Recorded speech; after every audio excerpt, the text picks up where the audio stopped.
I am here. I myself am here. You have a quorum. Ms. Weems, unfortunately, is not able to attend.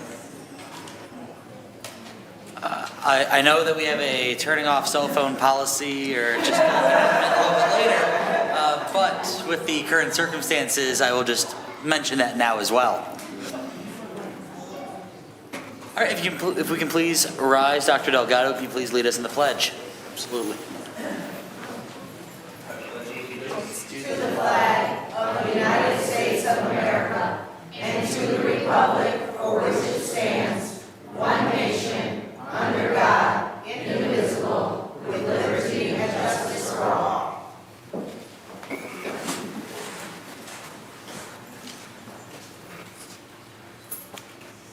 Thank you. Before we go into the formal part of the meeting and approving the agenda, we have a few recognitions that we would like to do first. So I will start with turning this over to Dr. Delgado. Thank you, Mr. Rich. It is my pleasure to invite up to the podium our wonderful Director of School Community Relations, Ms. Diane Bauman, who will present our first recognition award, the Judy White Aura Teaching with Heart and Soul Award. Yes, Mrs. Bauman. thank you. I'm going to ask Carol McCorsick to join me up at the podium.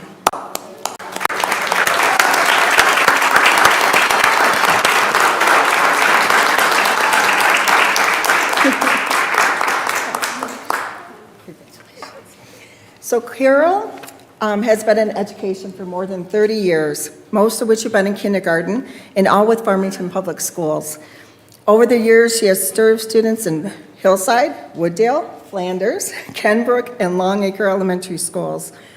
When she transitioned in the role of level literacy interventionist, she served students at Wood Creek, Beachview, and Longacre. For the past 7 years, though, Carol has been a kindergarten teacher at Longacre Elementary School.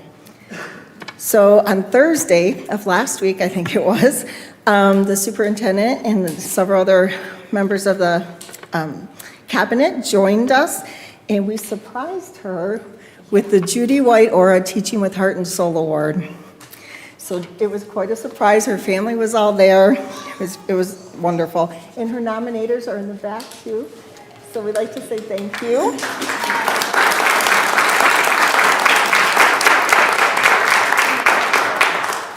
So I want to tell you just a little about the award. So the Teaching in Heart and Soul Award was created in honor of former Assistant Superintendent of Curriculum and Instruction, Judy White Aura, who passed away in 2006. Judy believed in investing in other people and relationships. During her years in education, she developed a pledge for teachers, and her ultimate goal was to receive 1 million signed pledges from educators around the world with her pledge. So after her death, we created this award, and I wanted to share her pledge because this is, our recipient epitomizes this pledge. The pledge reads, "Today, I will respect the uniqueness of each child. I will ignite the joy of learning. I will listen to their voices. I will put human connections first. I will encourage the spirit and let their life shine. And I will create a caring, learning community." And from her nominations, I think there were like 7 nominations for Carol, but I'll read just a couple of the things that people said about Carol. Within the classroom, it's been a joy as a parent to see the many activities she facilitates with her students, including those that serve to have the children work together with their classmates to achieve a common goal. And one of the many things that make Carol such a tremendous and effective teacher is that she not only respects the uniqueness of each child, but she embraces it and celebrates it each and every day. And this helps to build the children's self-confidence. She effortlessly exudes tremendous passion and energy. So we would like to give her this little award. So this is for you. Thanks, Diane.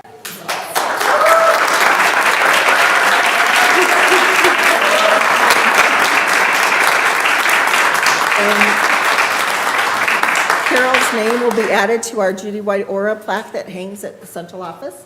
And she has wonderful people that she's joining here, so we congratulate you. Sure. Thank you so much, Diane. That's awesome. I just want to say a quick thing, sure. I'm a little overwhelmed still, even from Thursday, but I am humbled and honored to receive this honor, especially that Judy White's name is on it, because I knew Judy and I was able to work with her in the district, and she was the ultimate professional, if any of you knew her, and she was very thorough, and everything she did to the nines. She was awesome. So what an honor. And then when I take a look at the plaque and see all the people that are on this ahead of me, it truly overwhelms me. So I've been blessed and honored to grow up in Farmington, to teach in Farmington, and now after all these over 30 years, I feel so pleased that I was honored with this. And again, my amazing parents that took the time to fill out the nomination. It was very copious, and just how they really worked hard to kind of figure out what I have done in the district and to get to know all the things that I've done. So what an honor, and I just thank you from the bottom of my heart, and I feel very blessed. So thanks.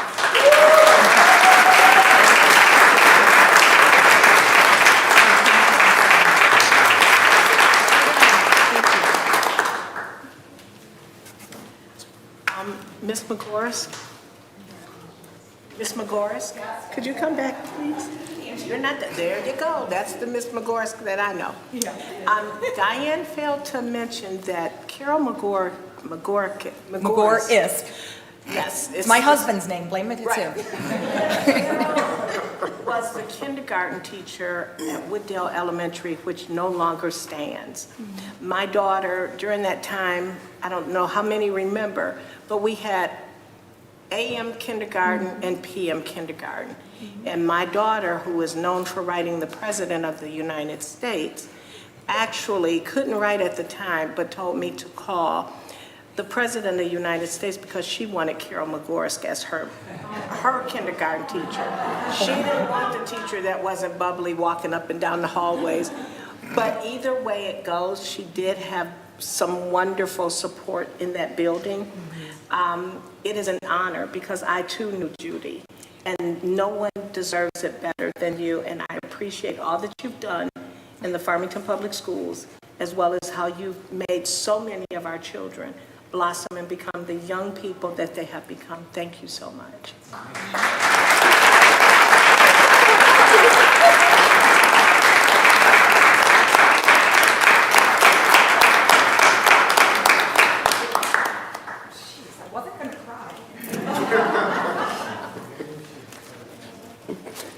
Okay, moving along to our next recognition. We are very, very excited this evening to recognize our employees in the Farmington Public Schools who are retiring. And although it's bittersweet that we will miss them and lose them to a different adventure, this is our small gesture to say how much we appreciate the years that you've dedicated to children and to families in this community. And whether your entire career was here in Farmington Public Schools or just a small portion of it, you changed the lives of children and you dedicated your lives to children and to their families.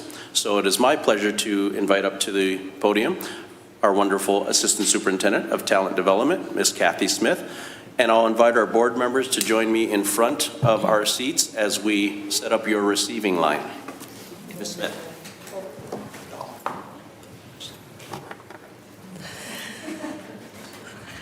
It is an honor to be here tonight to celebrate such amazing FPS staff. We have more than 50 retirees this year. About 23 or so were able to make it tonight. They have dedicated many years and countless hours with a mission to serve our students, our colleagues, our community, our parents, and to give them their utmost support. Our staff represent all different roles and years of service. I think if you were to give an estimate of just some of the staff we're recognizing tonight, we'd be over 600 years. 600 years of dedicated time and effort and energy to the community of Farmington. It's incredible. We cannot thank them enough.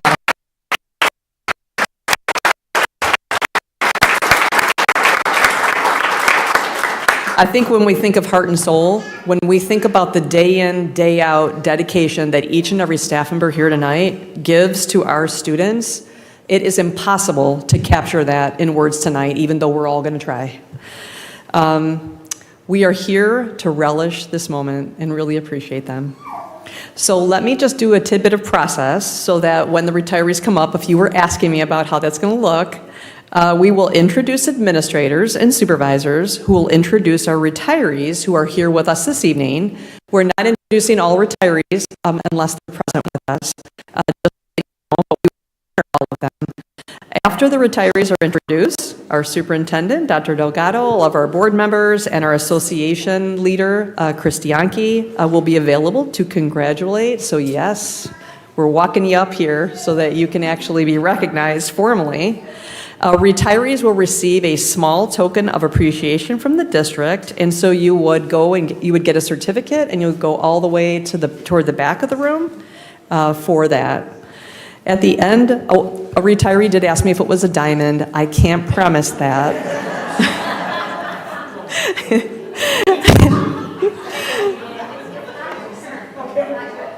And one last thing, at the end of the retiree portion completely, we will take a break, and we're going to ask all of our retirees to please go out to the parking lot over here so we can get a group photo of all of you.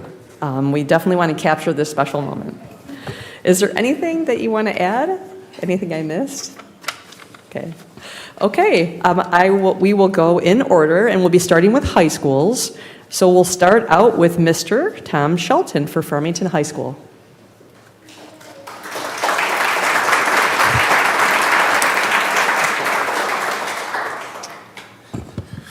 Thank you, Ms. Smith.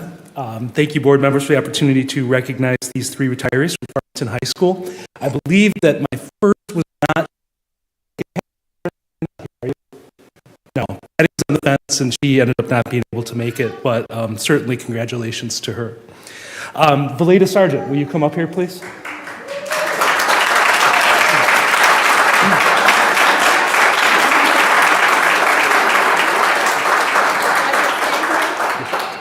Stand right there. Believe it or not, Valeda was one of the first people that I met when I came to the district. She was actually on the interview committee that hired me. Valeda is our restorative practices facilitator at Farmington High School. Really, one of the things that I appreciate most about Valeda is her outstanding sense of humor. She can bring levity to a difficult situation with bringing a sense of humor into everything that she does. More than that, though, our students gravitate to her, and we see that day in, day out at Farmington High School. They love her, they want to spend time with her, they love what she gives them in terms of her love and support, and she's definitely going to be missed at Farmington High School. I also want to mention how much of our diversity, equity, and inclusion work Valeda has moved forward, not just at Farmington High School, but in the district as well in the time that I've known her. So, congratulations. Thank you.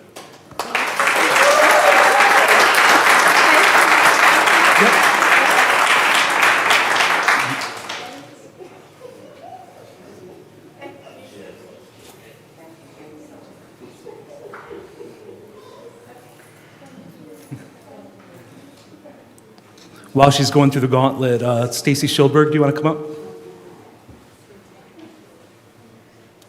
Stacy was here. She had to leave. Okay. Okay, well, Stacy Schildberg is behind you. Congratulations, Valeda.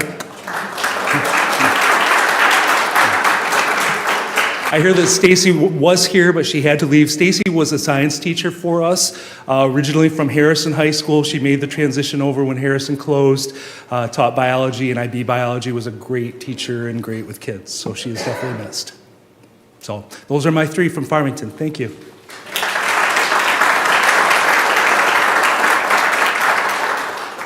And next, we have North Farmington High School, and we have Joe Green.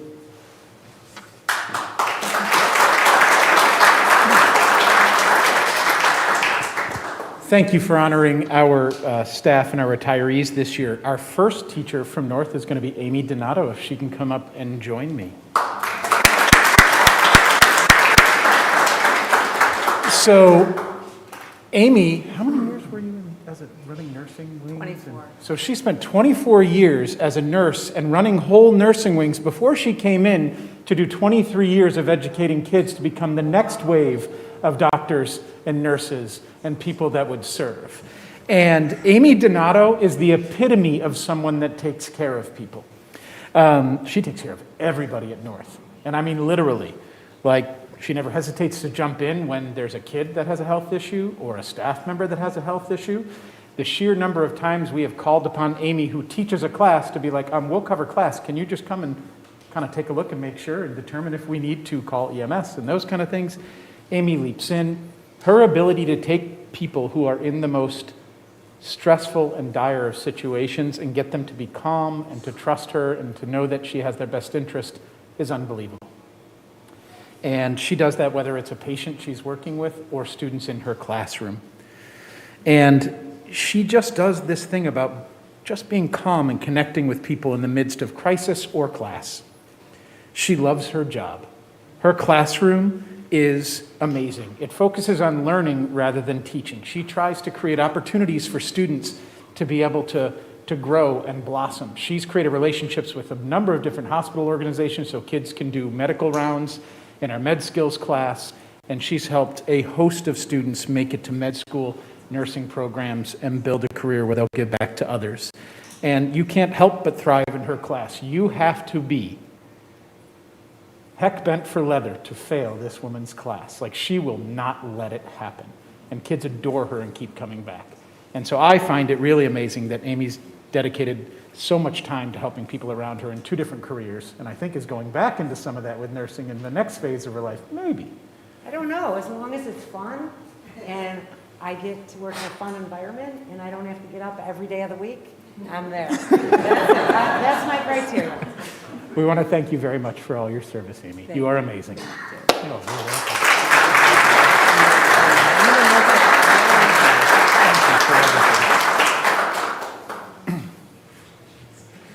And then, I don't know if my second teacher is here. I didn't see her yet. Is Sherilyn Golden with us? She left. Which would be Sherilyn. So while Amy's going through, our next teacher was here earlier, Sherilyn Golden. She came over as Harrison closed and joined us. And can we do one more round of applause for Amy? I'm kind of sad that Sherilyn's not here for a number of reasons, most especially because she'd get the fact that we thought she was going to keep teaching until the cows came home. And a few of you will, yeah, it's a terrible joke. She had a thing for cows in her classroom. If you're ever in her classroom, there were cows everywhere. I mean, everywhere. Almost an obsession. And ironically, she doesn't like cows. It was a gift from a student at the beginning of her career, and it just kept continuing.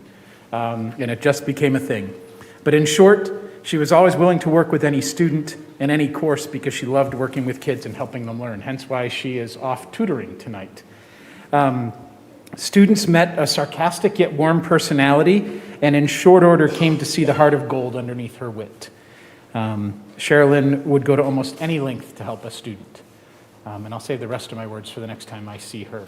And I will pivot now to our third teacher, Mr. Jeff Kovalesky, if you could join me, Jeff.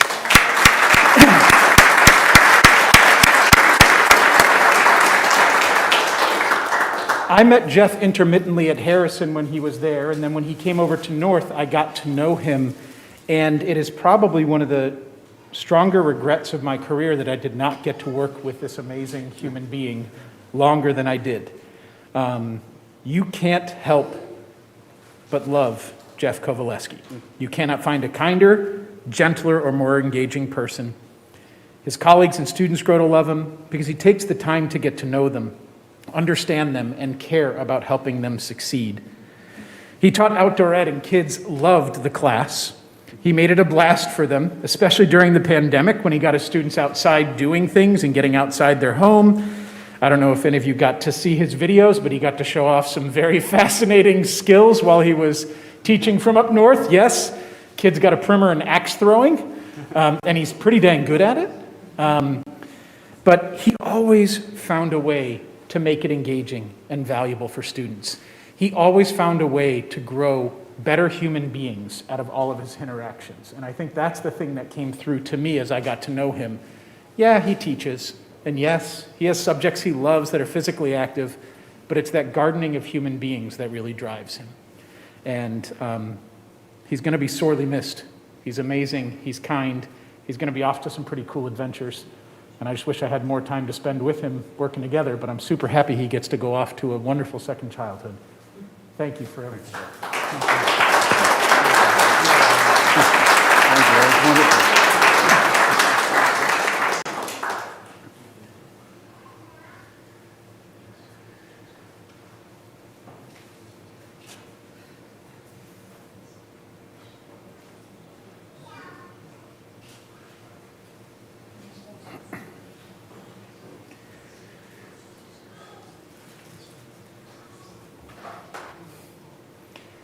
We do one more round of applause for Jeff.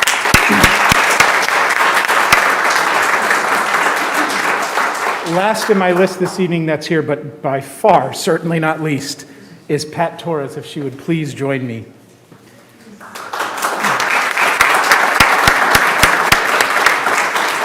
I first heard about Pat through my dear friend, Greg Drozdowski, if those of you remember Greg, and he kept telling me about this amazing Spanish teacher. And so when Harrison started to wind down and Pat came over to North, I got to understand why Greg, someone I dearly admire, spoke so highly of Pat. She is a tireless advocate for students. She works relentlessly to build relationships and bonds with both her students and her colleagues, and she seeks to always help those around her grow. You can't hardly walk down the hall without hearing you go, chicos and chicas, and pulling people and finding students and touching base with them. She'll go to almost any length, some might even say stalk, her struggling students to bring them in and help them succeed. And she has this list of kids that she's trying to help that would dwindle and dwindle and dwindle. And man, she couldn't get every name off that list. She bore that like a boulder on her shoulders. And I both didn't know how to take that away, but in part of me didn't want to because it drove kind of what she did. And kids love her because she will not quit on them. She is creative, thoughtful, and motivating for her students. She's kind of a kid whisperer. She gets through to more kids than I can count the different types of. She also played a very vital role as a staff leader in the transition as Harrison closed and people moved over to North. She was a big part of helping people acclimate, of helping us know things we needed to know so we could do it better. She always gave honest counsel. She was never afraid to come and have a conversation, whether it be easy or difficult. And she can always be counted on to have the best interests of students and staff at heart. And she's done all of this with so much passion, and she's benefited all the teachers around her, and she's energized our world language department. I'm sad to see her go, but kind of happy if we can talk her into becoming a building sub next year, possibly. But see, this is why I'm like, I get the best of both worlds. It's great. But Pat Torres is amazing. I'm so grateful that we got to spend some time together and for everything you've done for our students, both at North and at Harrison over the years. So thank you for everything.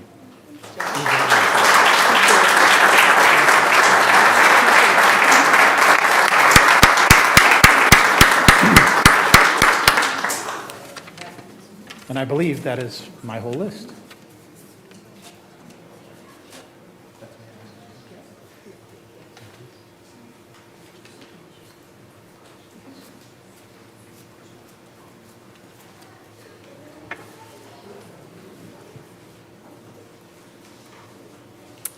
Okay, we are going to hold on Farmington STEAM Academy because Mr. Beasley is presenting at his school right now and he's on his way.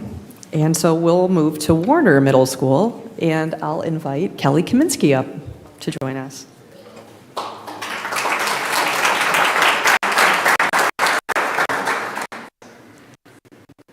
Bye. Oh, we're ready.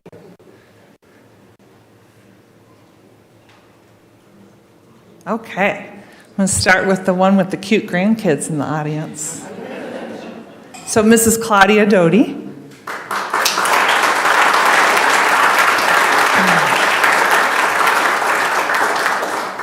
So 35 years in education, both really here in Farmington, mainly for her career, at Dunkel Middle School for a really long time. And then she came over to Warner Middle School 6 years ago when we transitioned back into the middle school at Warner. And I started my career with Claudia. She was also on my hiring team. But Claudia is your teacher who, if a student had a need, they needed something at home, they needed a new piece of attire, something needed to happen for that student to have a better day, that's Claudia. So Claudia would have provided that, and nobody would know. that child would know that they had the hygiene product they needed, a fresh pair of clothing that they needed, or just that extra hug that they needed. But nobody would know but Claudia and that student. So that's the kind of teacher she is. Claudia is also the teacher who is not counting down her hours to next Wednesday. If anything, I might have to gently remind her it's okay to go. And I think that's a really special thing right now for a teacher to not be counting her hours. She's somebody who brings 7th grade world civilization, one of the most challenging pieces of curriculum you could ever see in K-12, to life. Kids are engaged, they want to be there, and that's all because of this woman. And she's going to enjoy those grandchildren even more, and is entering retirement in such a beautiful time in her life. But we will miss her dearly, and we love her. So congratulations.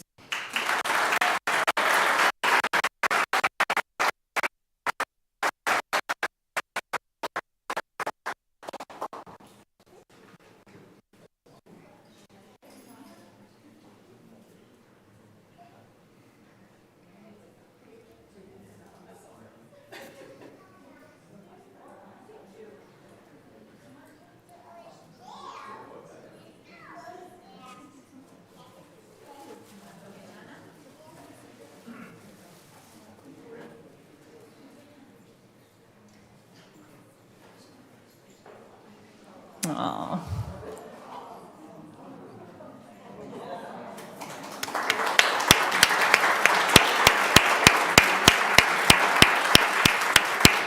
And Mrs. Jody also lives in the Warner neighborhood or nearby, so the students will still see her. Our next one is Miss Kathy Kopersky.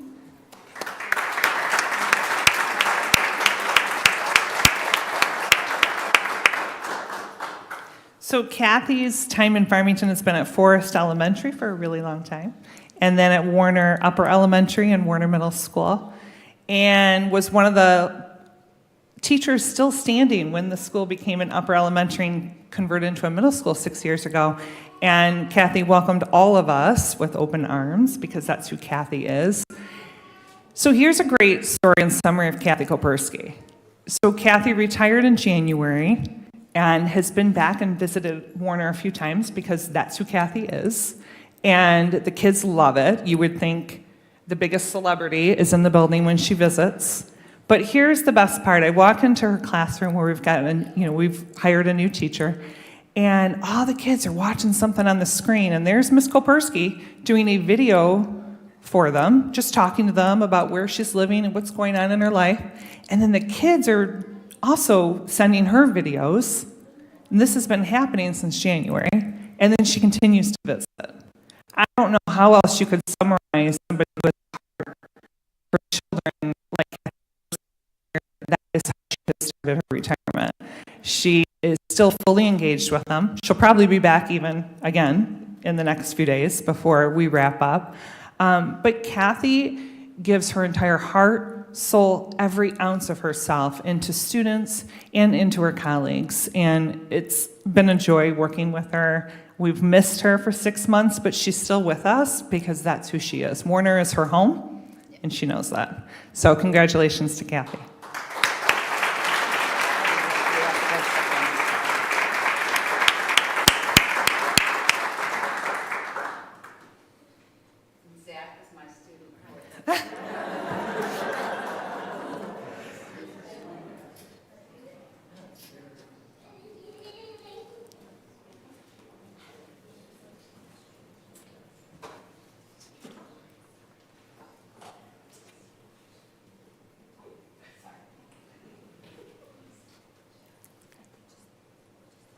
And then we do have one that is not here tonight. I just wanted to acknowledge Mrs.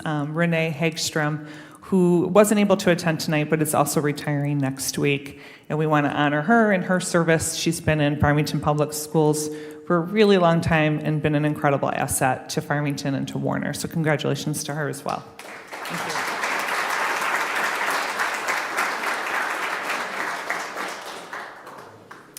We will move to our elementaries now. So Forest Elementary School and Mr. Steve Ursulino.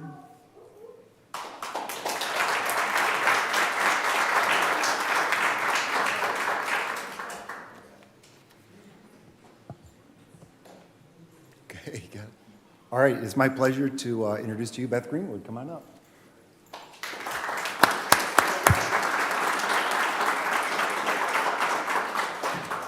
Beth has been a second grade teacher for us at Forest, and before that, she was at Wooddale. And we are sad that Wooddale is closed, but what a blessing to have had Dr. Beth as a short kind of captures who Beth is, and it's called Making a Difference. An old man was walking along the beach. He came upon a child. He was sifting through debris left by the night's tide, and every so often he'd pick up a starfish and he'd toss it back into the sea. The old man asked what's the purpose of his efforts. Well, the tide washed the starfish into the beach, and they'll die unless I throw them back. The old man looked around at the miles of beach. There's more starfish here than you could ever save. You can't make a difference. The child bent down, picked up another starfish, sent it to the ocean. Then he looked up at the old man, and he smiled and replied, I can make a difference to this one. And that's who Beth is. She is that child. She believes in every student. She knows she can make a difference. And the students in return, they believe in themselves. Every child deserves a person like Beth in their life. I couldn't be happier for Beth because she'll be able to spend more time with her husband, Tom, who's right over here, and her two daughters, Krista and Michelle. But it's also a loss to our profession. But I know as Beth moves on, she's going to make a difference in the lives of so many others as well during her retirement. So congratulations.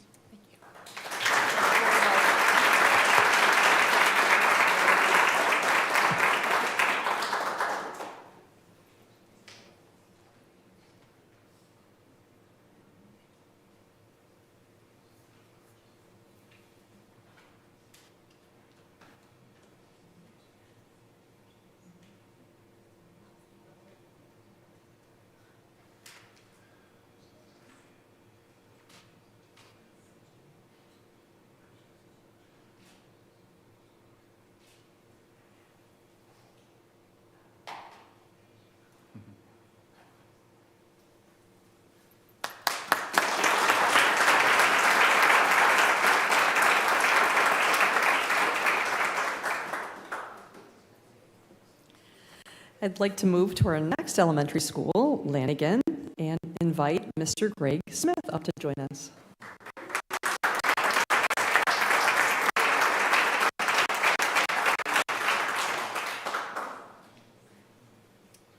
All right. Thank you to the board for this opportunity, Dr. Delgado. Kathy Smith, thank you for recognizing so many that have done something that is just truly remarkable in starting and finishing a career. It is absolutely amazing, and it deserves to be lifted up. It deserves to be celebrated, so thank you so much. All right, so I'll get started with our first. This is a good first. Mr. Paul Bagardi, can you come on up?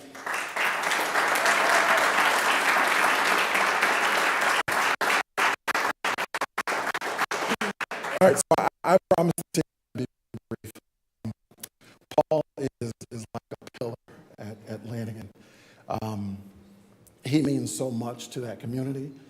He means so much to the students. And he does nothing but make you laugh and change your life, which is a good equation for finding the true value in education. You know, there's sometimes I walk past Paul's classroom and I'm not sure if there's fourth graders in the classroom or if he's lecturing to freshmen in college, but still very great results. He's well respected throughout this district, but especially at Lanigan, and we just want to thank you, Paul.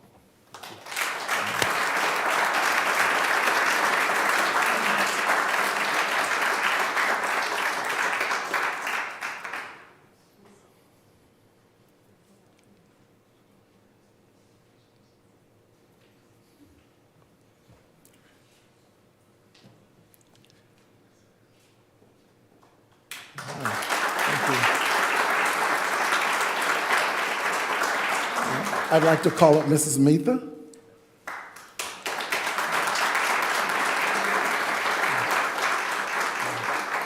Mrs. Mitha helped out, was a teacher assistant in our 1832 room.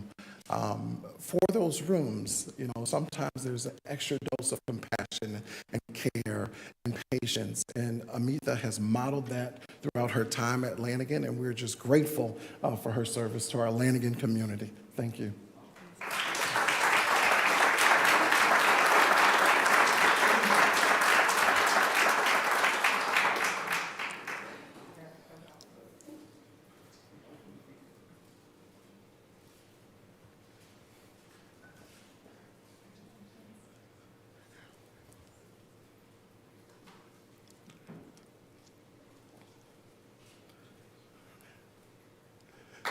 All right.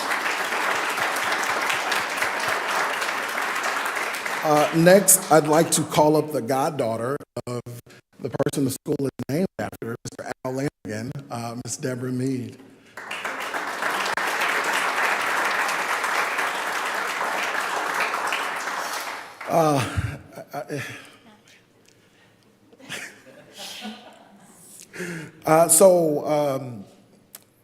Deb is an amazing person. She will give you the clothes off of her back. She will give you her last effort only after she told you how she feels about you and everything going on. But she is just a wonderful person. And I'll tell you this, what I appreciated about Deb the most, and I've shared this before, is her authentic feedback. Any leader of any organization and institution needs a group that's just going to keep it real at all costs. And that's what she would do. She was that voice that I needed to hear in making big decisions, or those small screw-ups that we sometimes make, or the big screw-ups that we sometimes make. Deb was there. She gave her heart and soul to her students. She gave it to the Lanigan families. Parents love her, very similar to Paul Bagardi, just a matriarch within the school. Has spent well over, how many years at Lanigan? The entire, go ahead. Including my student teaching. Including the student teaching. Al Lanigan's goddaughter. All right, but Deb is an amazing person.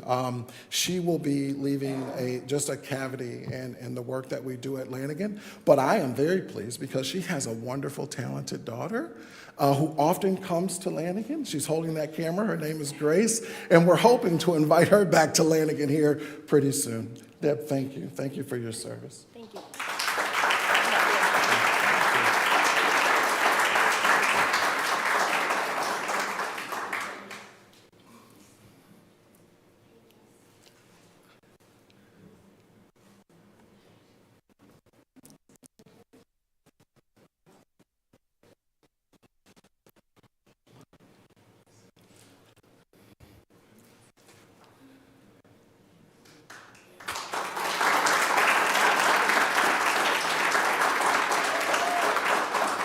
All right, next I want to call up Trudy Talon.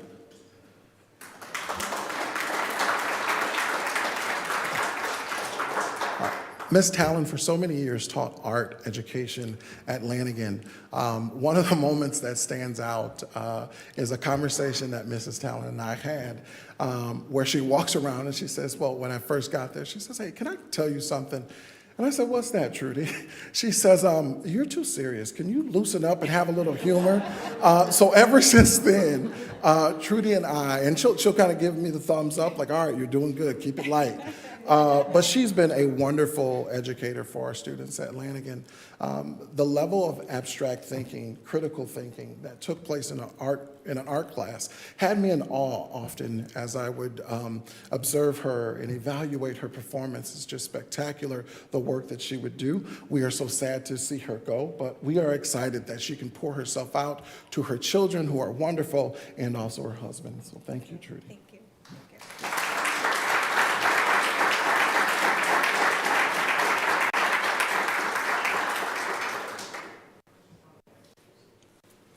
So as Trudy is making her way through, there are a couple other retirees at Lanigan that I'd like to recognize. One is Melissa Depker. whose daughter actually is graduating with her doctorate today. So she is there celebrating that. And then also last year, Ms. Karen Dowhan, who is ESP, but worked as our clerk and needs to be recognized because she is amazing. Thank you.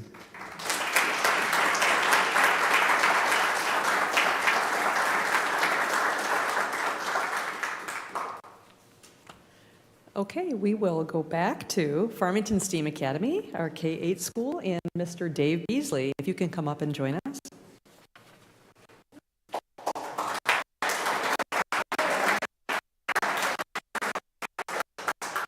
Sometimes you wish you had a twin so you could be in two places at once. I almost pulled out my National Junior Honor Society speech, but I have these notes instead. So I did something different today. I went around and talked to all of our students about our retirees, and I made a little wordsmith. And I'll tell you, I met Hershey's son when I first got to Harrison High School, and he became my do-it guy. He could help me with anything. And then I went over to STEAM Academy and got to work with Hershey, and he became my do-it guy.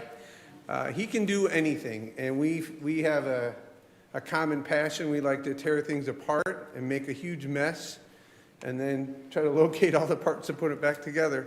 But Hershey really has become our everything at STEAM, and people do lean on him, and the poor guy never says no. So the wordsmith from our kids, it says, "Thank you for always supporting our vision with your constant positivity and encouragement. We will miss you." So that's how we feel about Hershey. We are certainly going to miss you at STEAM Academy. Thank you very much.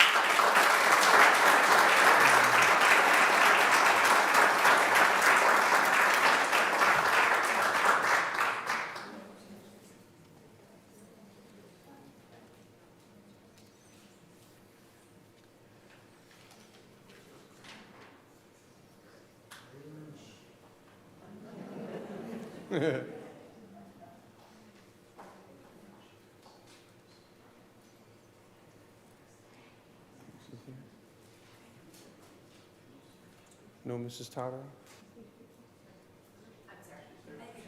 Wake up. It's tough being a first grade teacher. So I'll tell you this, I met Michelle when I first got to STEAM 4 years ago, and I used her room as my own SEL cool down room because the climate she's created in there of learning, love, and empathy is an amazing place for adults as well. I did wordsmith for her. It's fun talking to first graders when you talk about their teacher. So if I put as much as I could. If you put as much effort into retirement as you have while being a teacher, it is sure to be a success. You will be missed and you are loved. It's from your kids. We are going to miss you.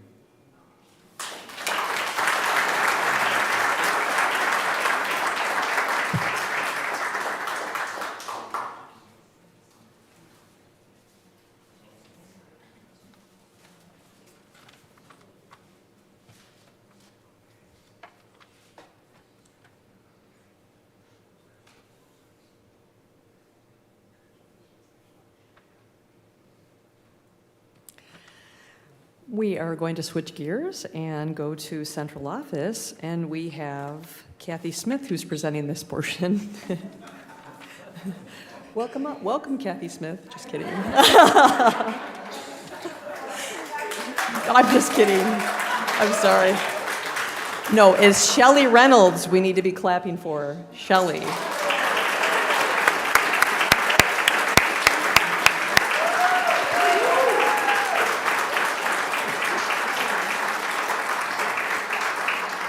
So when people think of HR, they think of Shelly Reynolds. She is amazing, and if you've worked with her or interacted with her, you know how conscientious and dedicated she is in everything that she does. She's very thorough, very detail-oriented, and highly respected. She has been the certification, substitute, HR specialist, name it, since 1990. Her work has evolved over the years, and certainly technology has changed dramatically, right, Shelly? She also has to do a lot of programs required for the state, and a lot of that people don't know because it's behind the scenes work that people aren't aware of. Rep reporting, MOEX, all kinds of state reports. She's also navigated numerous changes over the time. When we think of staff shortages in every industry, Shelly has been one of the front and center helping us navigate those shortages, and it's across the state, as we know, in education as well. She takes so much pride in her work, she really does, and she is so incredibly dedicated.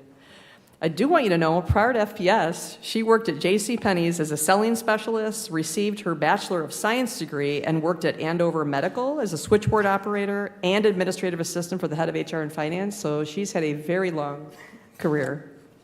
Shelly's established relationships with staff across FPS, and they have relied on her expertise tremendously.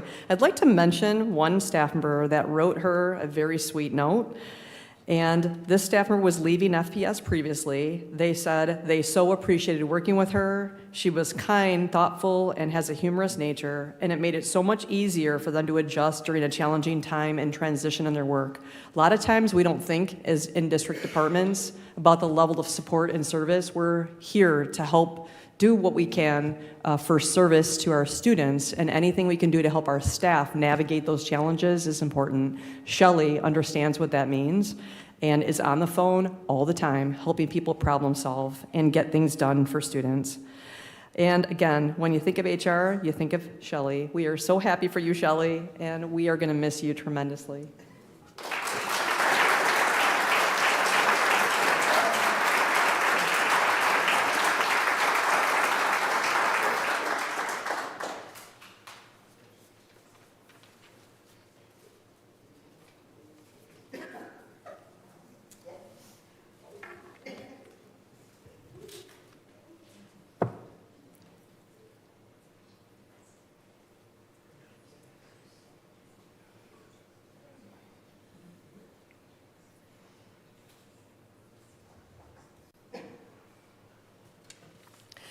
So we have a special retiree also at the Maxfield Education Center, and I would like to bring up Dr.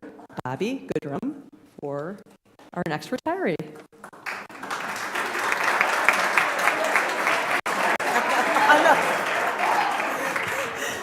Me too. I was like, I'm retiring?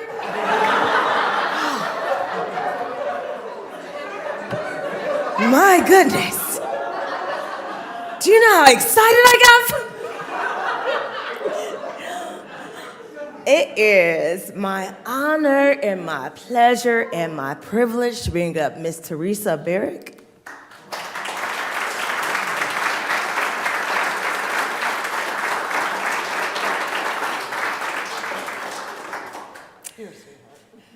So, I am a notorious hater when it comes to people talking about the fact that they're leaving. And so I think that when I saw Teresa's email, like I ignored it for multiple days. It was just sitting there in the unread, like I didn't even open it. I knew it was there. I just refused to look at it. I didn't say anything to her about it. I needed some time. Just because when we think about the work that Teresa does, and her title is Homeless Liaison Clerk, which really, it's such an inappropriate title, I feel. Like, Teresa is the princess of providing. She is the queen of all questions answered.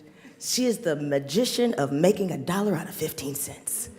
So as we look at, when we think about, I am stunned actually, and I know that so many people in our community are not aware of how many students and families that we have within this district who are homeless, you know, who are just suffering, you know, from a number of things, a number of family situations that just makes coming to school almost impossible. And Teresa is one of the people who makes sure that our families have everything, every single thing that they need in order for their students to get through. You can go into their office right now. There are clothes everywhere, feminine hygiene products and other products, food, just all the things, gas cards, grocery cards, just what the Community Support Service Department, what Teresa does for this community. You can't put it into words. And so as everyone has come up and talked about how people make, all of our retirees have made such a tremendous difference in the lives of our families. You're a sweetie. Thank you, sweetheart. Teresa has made such a positive impact, and I think so many of us take, school for granted. You wake up, your kids, they get on the bus, they eat their breakfast, Teresa is out there making sure kids have cabs from hotels or from people's houses. We have unaccompanied minors here, students who are couch surfing, and Teresa is one of the people who makes sure that they can get to school every day so that they can learn. Because all of our students, regardless of their situations, deserve an opportunity to continue their education with us. And Teresa makes that happen. And we are very sad to be losing her, but we wish her all the best in her retirement.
And next, we wanted to bring up John Barth for transportation to say a few words about our retirees.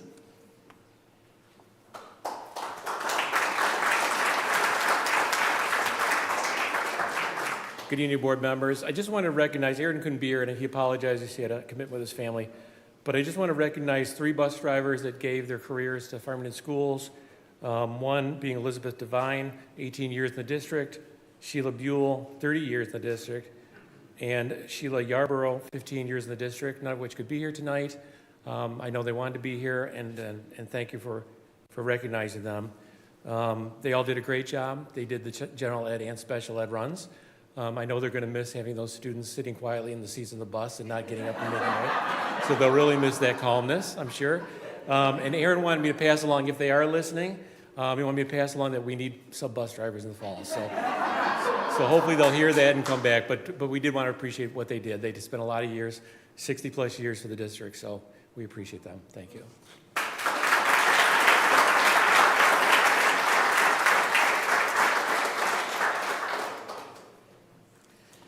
And next, we have some administrators that we would like to honor. We'll start first with Julie Kaminsky.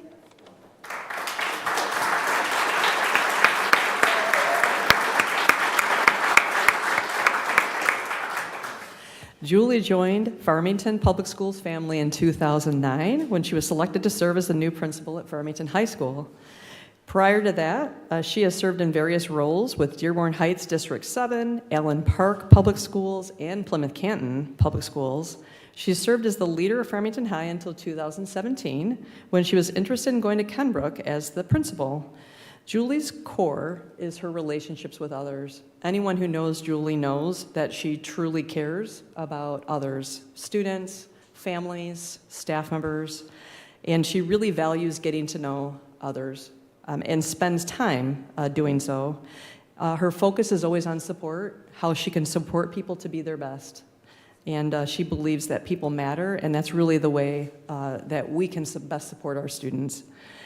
She was also focused recently on leading and teaching the value of grit and resilience in her school, and helped to have students and staff focus on that strong efficacy for themselves, and that extends to her research and support of teacher efficacy. And teachers have to feel confident in what they do and care about themselves as leaders and teachers to really make a difference for students. Her family is very important to her, and we know that she's going to very much enjoy time for her family and are in the picture on the screen. We know how challenging that work-life balance can be. Her sons keep her busy with school and hockey. Julie recognizes that work-life balance for her staff members as well, and she supports them, making their family a priority too, along with the dedication that her staff give to Kenbrook. Julie also earned her doctorate of education from Eastern Michigan University, and her passion in leadership development, I am sure, will be something that she will focus on and will carry her into the future. Julie, we're going to miss you here in Farmington, and we wish you well in all your future endeavors.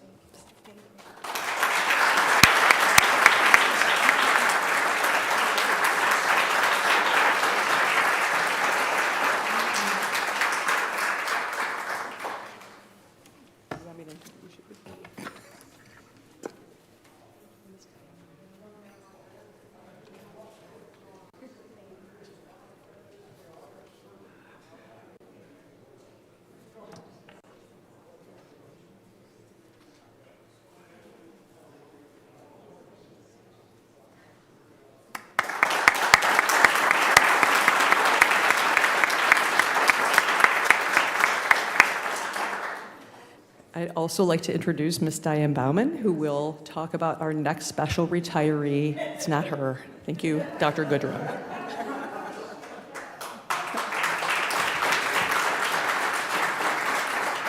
Thank you.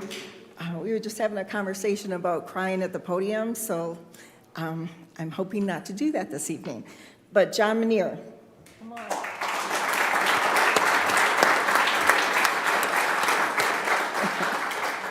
So John came to FPS from the west side of the state in 2006, having worked for Holland and West Ottawa Public Schools, and he came here to serve as a principal of Forest Elementary School.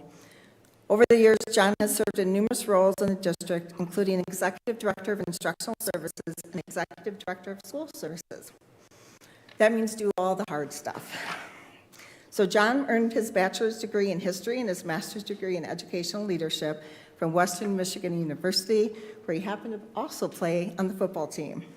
He used to have his jersey in his office. Now that makes sense about the history degree, because John knows numerous random facts on many different topics that you never knew you needed to know. Worthless. And he will tell you. But he helped lead the district through a number of changes, including school closings, budget reductions, bond and millage campaigns, crisis situations, and curricular and program changes. None of these tasks were easy, but John provided great input with his keen mind in figuring out solutions. But most recently, John returned to his roots and love of athletics by serving as the district's athletic director. So John, your wit, honesty, and love for my candy jar will be sorely missed, and we wish you all the best in your retirement. Stop by anytime, and I'll always have Andy Mints for you. There's no doubt.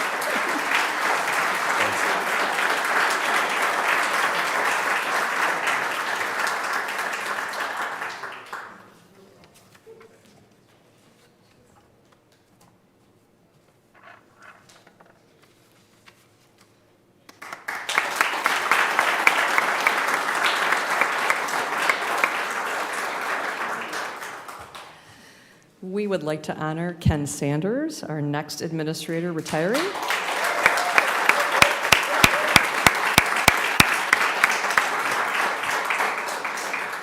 So Ken came to Farmington to serve as the assistant principal at East in 1999 and took over the reins as principal in 2003. Prior to coming to FPS, Ken served as a teacher and administrative assistant in Waterford Schools. He is a Titan through and through. Anyone who knows Ken knows that's the case. Ken has always worked with students and staff and is probably considered one of the reigning scheduling experts around here.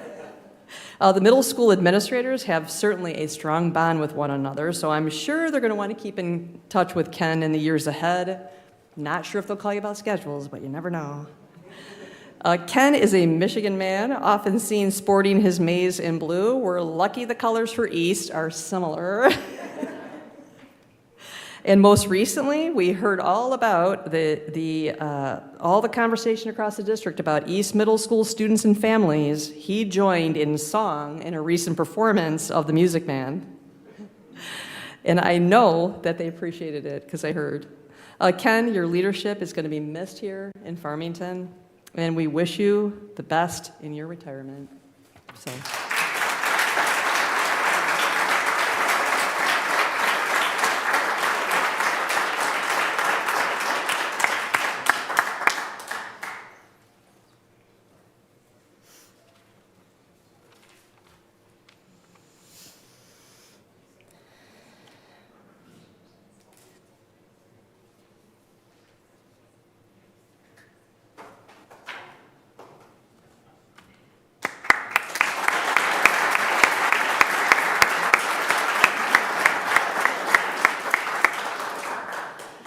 And last, definitely not least, is Mr. Steve Ursulino.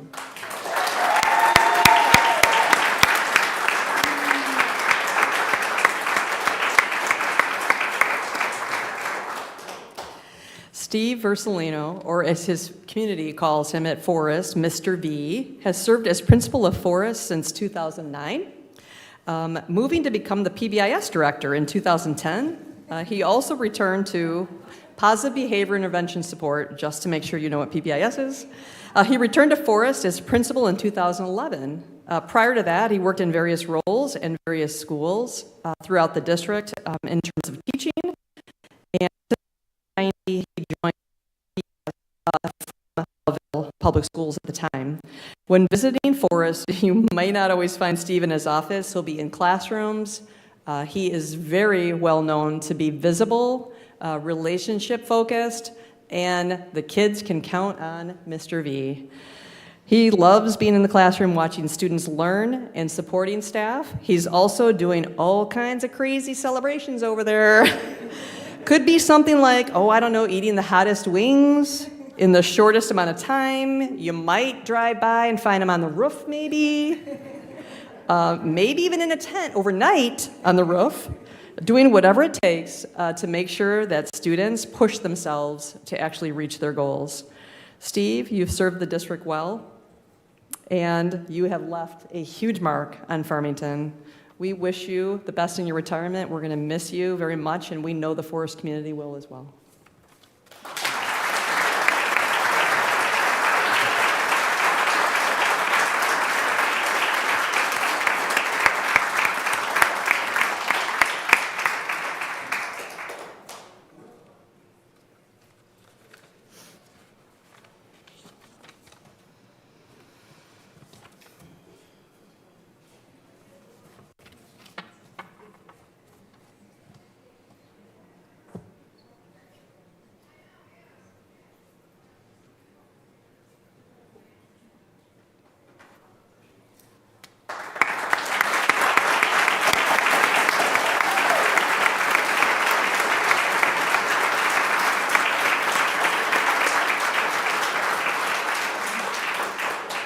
So this concludes our formal introductions and recognition for our retirees, but can we please take a moment to, one, re-honor all the retirees in the room, but also give a round for those who couldn't be with us tonight.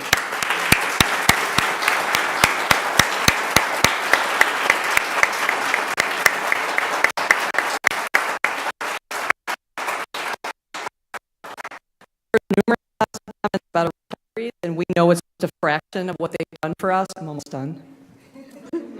Or accomplished all of these years.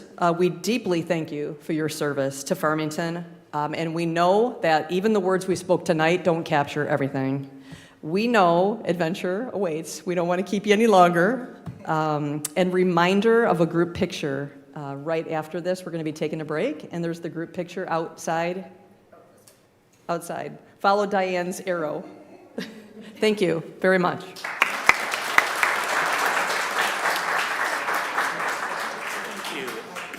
And if it pleases the board, I'm going to declare a 5-minute recess. So we will return at 7:10 p.m.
Yeah, we planned this for a long time.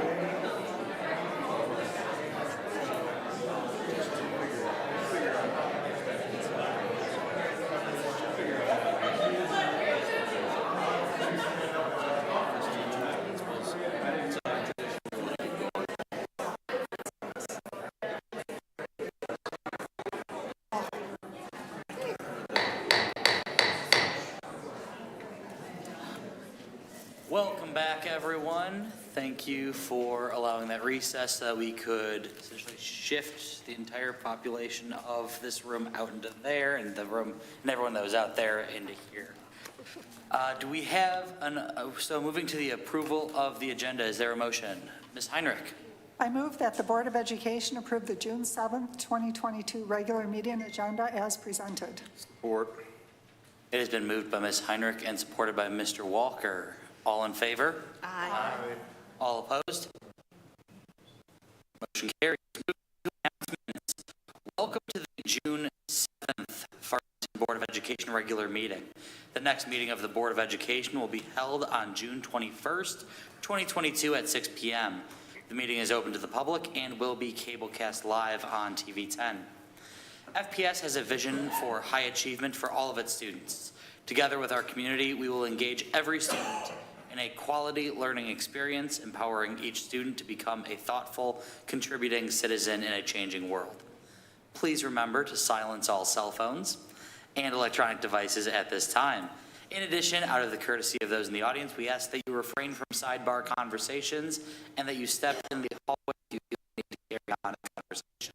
We thank you for your cooperation. Masks are recommended but not required. We encourage attendees to do what is most comfortable for them.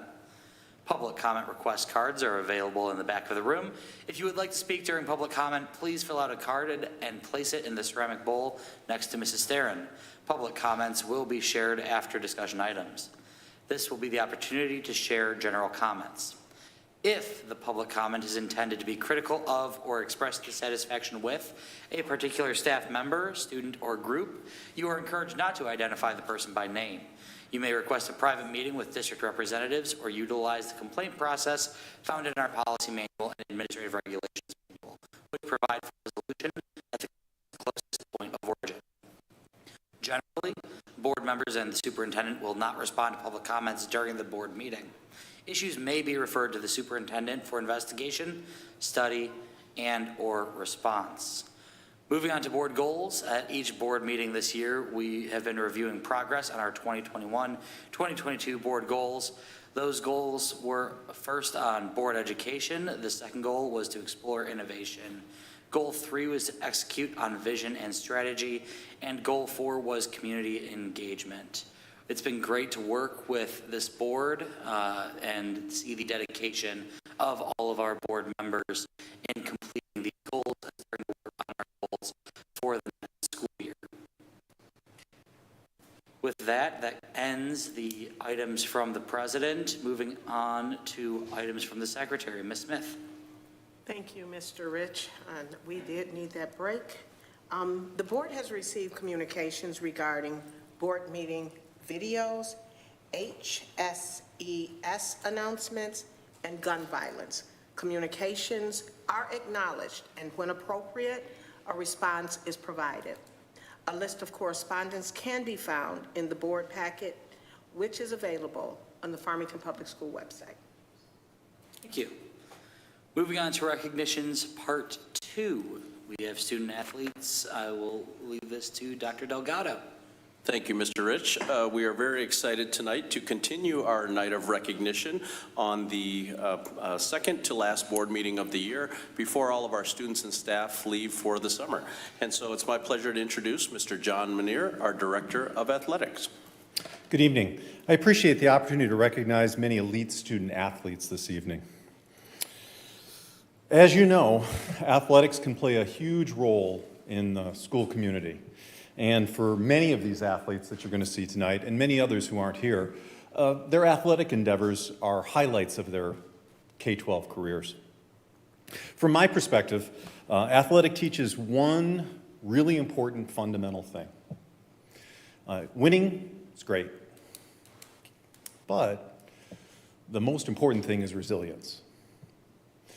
These student athletes that you're going to meet tonight and the hundreds of others who have been on their teams have overcome adversity, they've set goals for themselves, they've had successes, they've had challenges, they've had losses, and what they've learned through that is resilience, because that's the life skill that's going to carry you forwards.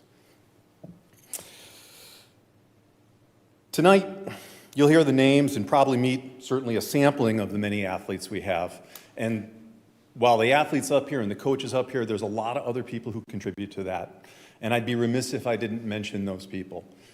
Our student athletes wouldn't be successful without the support of their families, without the support of their lower level coaches all the way back to middle school, without the support of our athletic coordinators, our school administrators, their teachers, and certainly our athletic training staff that keeps them healthy and on the field. So, without further ado, what we're going to do we know who has the certificates? Okay, so am I going to hand the certificates out, or would... Okay. So what we'll do is we'll start with Farmington High School. We'll go in alphabetical order. In some cases, our coaches are here with us tonight. In some cases, they aren't. In cases where they aren't, I will read the student's name, and if they're here, if they could come up, we'll present them with their certificate. We're going to start off with TK. He's going to introduce himself. TK is our boys and girls tennis coach at Farmington High School.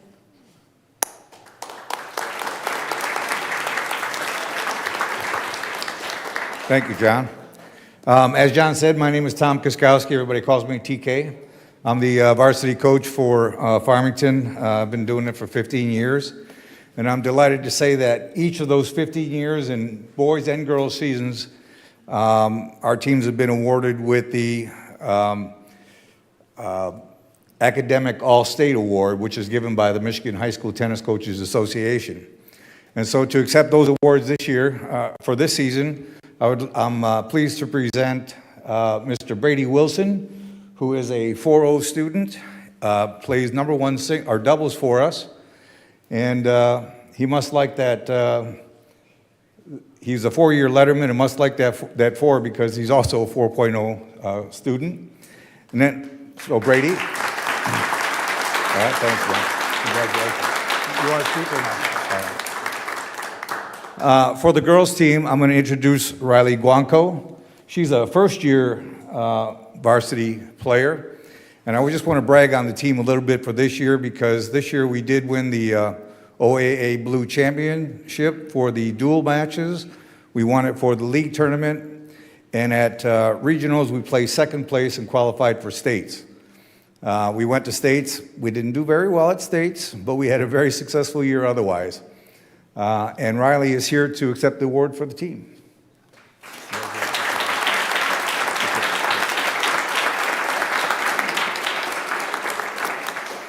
Next up from Farmington High School, we have Drew Hans.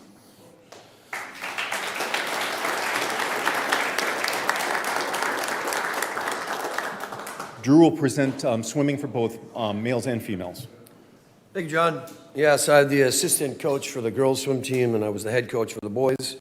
We have a number of swimmers who aren't here tonight. Mackenzie Bushy, Annika Cho, Charlotte Klein, all-state athletes, and Charlotte was an academic all-state, so I believe Charlotte's at prom. But we do have Emmy Dorico and Sydney Visser, Ava Martin, and Katrian Finstra. You can come on up. Part of the girls.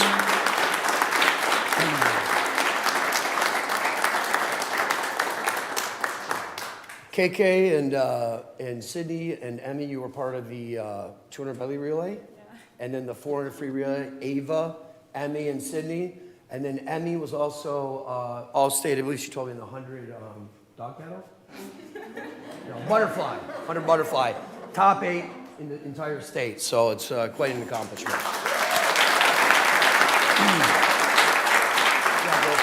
And then on the boys' side, Brendan Gollitz. Brendan was a junior, and he's scored before at state meet, and this year he was all-state, which is very exciting. That's getting top 8 in the 200 freestyle, so congratulations, Brendan.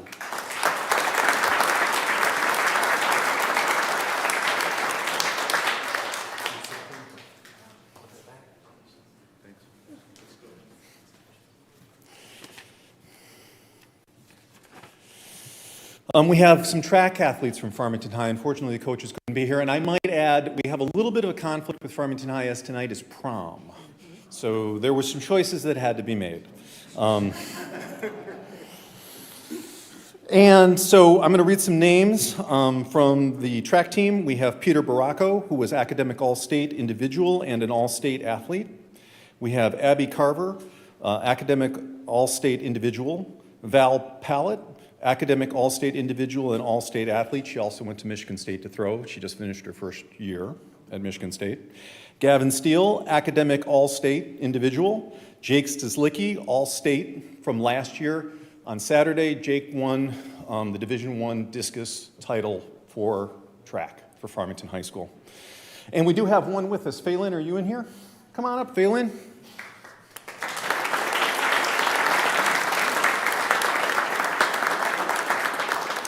This is Phelan Wong. She's academic all-state individual. There you go.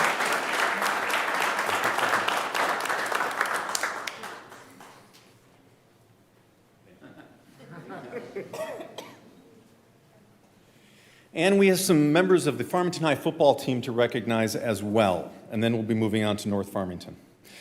And I think we have a couple of them with us. So when I call your name, come on up. Lucky Dinabakona. Is Lucky here today? No? Okay. Gideon Lowen. We have a special guest for Gideon. His mother came tonight for us. Thank you very much. Gideon was academic all-state individual, and I'm looking for her certificate. There he is. Congratulations. Well done, Mom.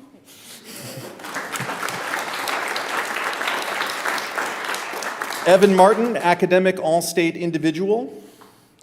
Paul Przyslowski, academic all-state individual as well.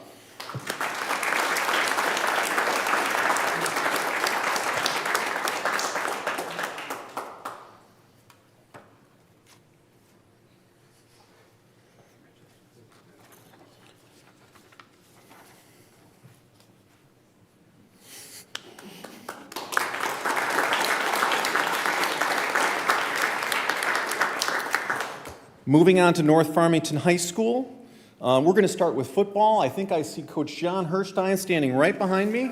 I'm going to hand it over to him. All right.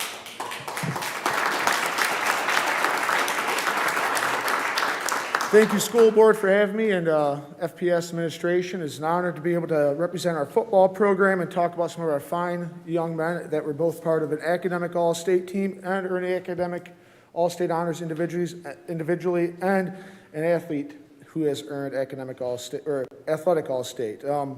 First one we got is Daniel Brenner. Is he here? Daniel Brenner earned academic all-state. He's part of an academic all-state team. Wyland Hall, academic all-state.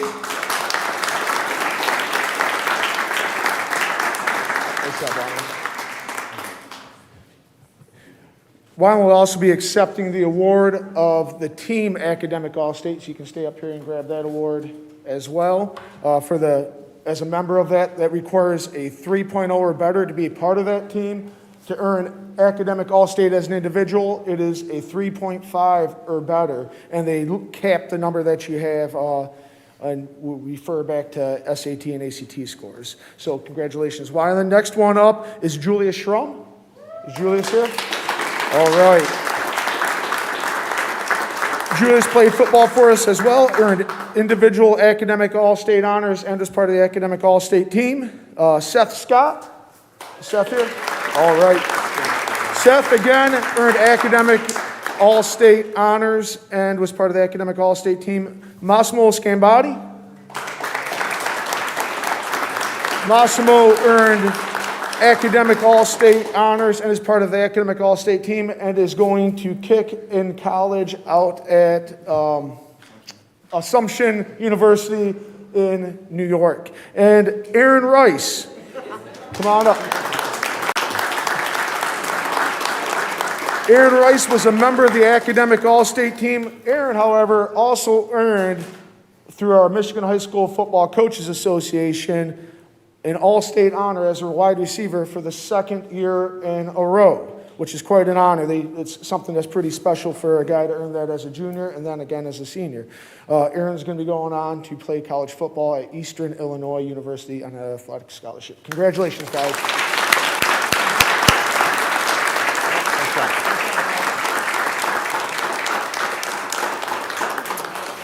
We're going to move on to soccer. Coach Russ could not be here tonight because their team banquet was tonight, previously scheduled. So we're going to be a little shy on soccer players as well. But I do want to recognize the following people for their achievements. Jared Frazier, Academic All-State Individual. Jacob Margikonda, Academic All-State Individual. Ethan Mui, I think Ethan's here. Didn't I talk to you?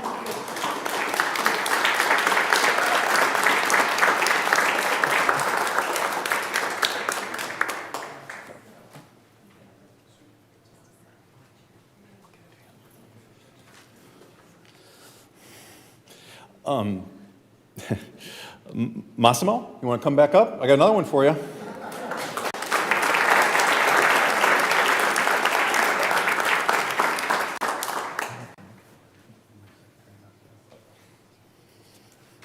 Massimo was Academic All-State Individual of Soccer as well. Played 2 sports, I might add, at the same time. He played soccer during the week and kicked on Friday nights. Nikhil Chef.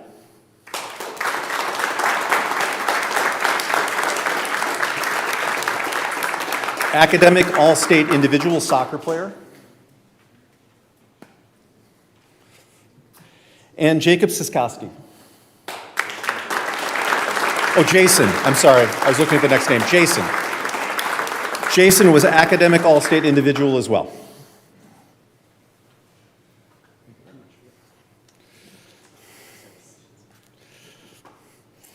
Congratulations, gentlemen. Thank you very much.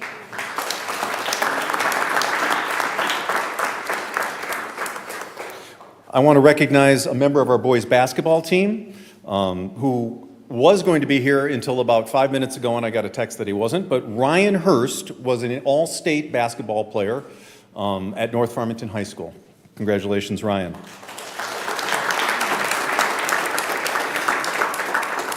For girls basketball, I believe we have 2 representatives tonight from North Farmington High School. I know I saw it. There they are. If I could call Lucy and Alyssa up.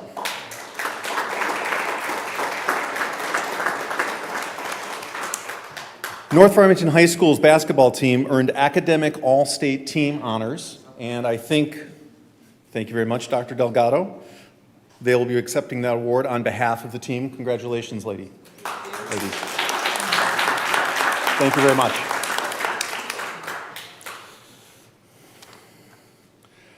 I believe our final recognition for tonight would be Coach Dwyer, if you'd like to come up for gymnastics.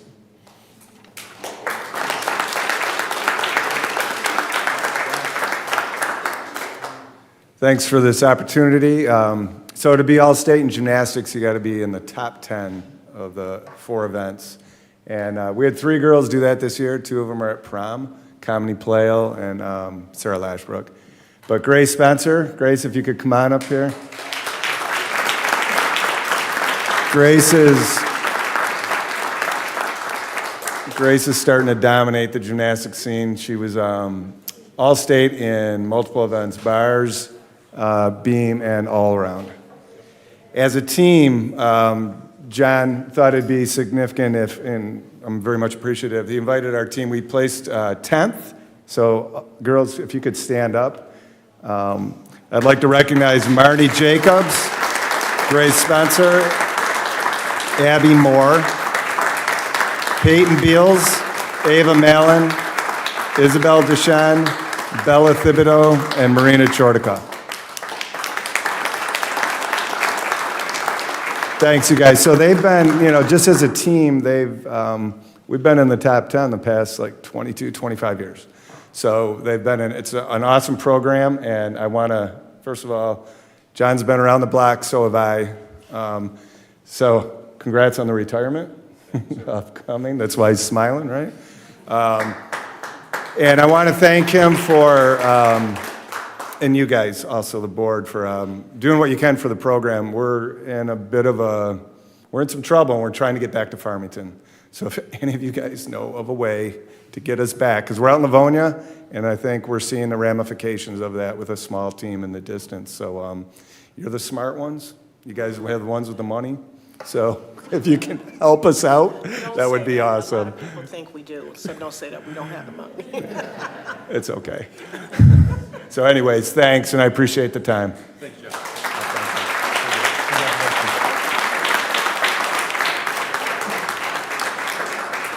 What Jeff is referring to is we're hunting for a new practice and performance venue for gymnastics because we rent gym space from other organizations.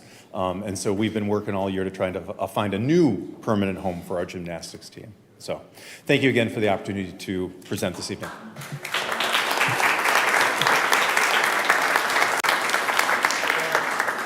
Smith? Before all of you leave, I want to say thank you all for all the hard work you've done. I know how hard it is to not only be a student, but a student athlete. I had one myself many moons ago.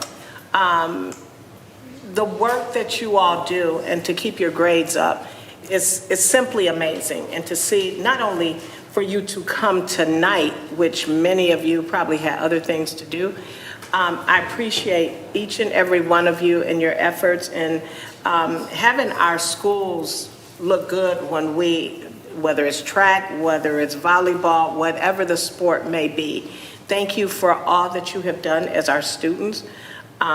We as a board, we will probably have those conversations to see what we can do to help our gymnastics team and other teams as well. I see you waving back there, yeah. So you're very welcome. What we do is we do for kids. And this is what we're here for the students of this community. So if our students say they want something, we're gonna try to make a way. So even our superintendent himself is an athlete. So we are going to look into some things and see what we can do to help. But again, thank you for all of what you all have done throughout the year. And it's been hard because it was a pandemic, but you persevered. So I appreciate all of you and your parents for probably driving you from one game to the next and getting snacks together and probably dealing with injuries as well. I had one that was a basketball player. So congratulations and thank you for coming out tonight.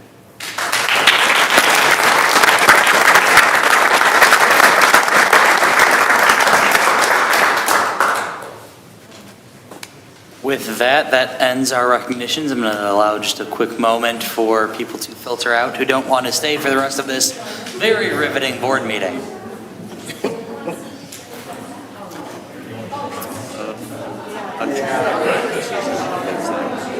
The ceilings aren't high enough, probably for the coach.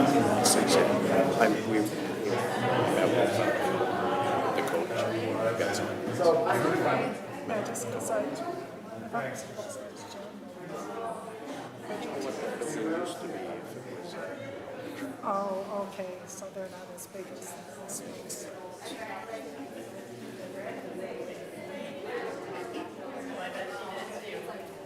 There's no one here.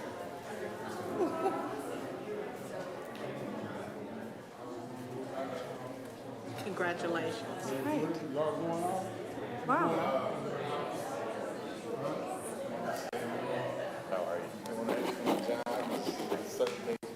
Good to see you. All right. Congratulations to you. Yeah. Yeah. Looks like you did well. All right. All right, Mr. Rice. All right. And now that the people in this room has significantly dwindled in numbers, let's move on to the legislative update. Dr. Blau. Okay, thank you, Mr. Rich. We had a Government Relations Committee meeting last week, and the good news is that the school aid part of the state budget should be done by early July. Not the whole state budget, but at least that part. And the state is looking good for funding for this year and potentially the next 3 years. So that's the good news. That's it for today. Great, thank you. Moving on to district updates. Dr. Delgado. Thank you, Mr. Rich. I just have one item in the superintendent's update tonight. And as we had a wonderful beginning to this board meeting of recognition of all of our retirees, as well as these wonderful student athletes, there are a group of individuals who will never have that experience. I would be remiss if I did not acknowledge the events in Uvalde, Texas. 15 days ago, 19 children and 2 teachers were killed in yet another senseless school shooting in Uvalde, Texas. At Robb Elementary, 2 days after teacher Irma Garcia was killed, her husband Joe died of a heart attack, no doubt unable to endure the loss of his beloved wife and the mother of their 4 children.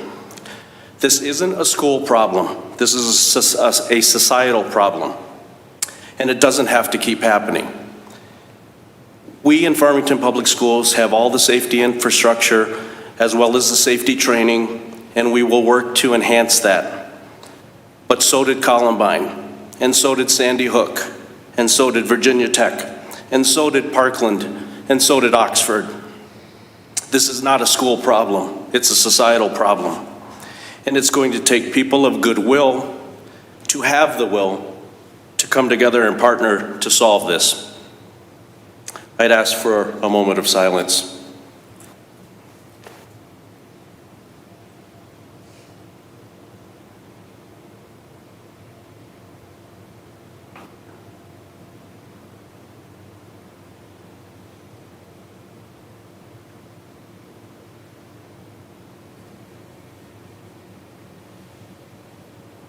Thank you.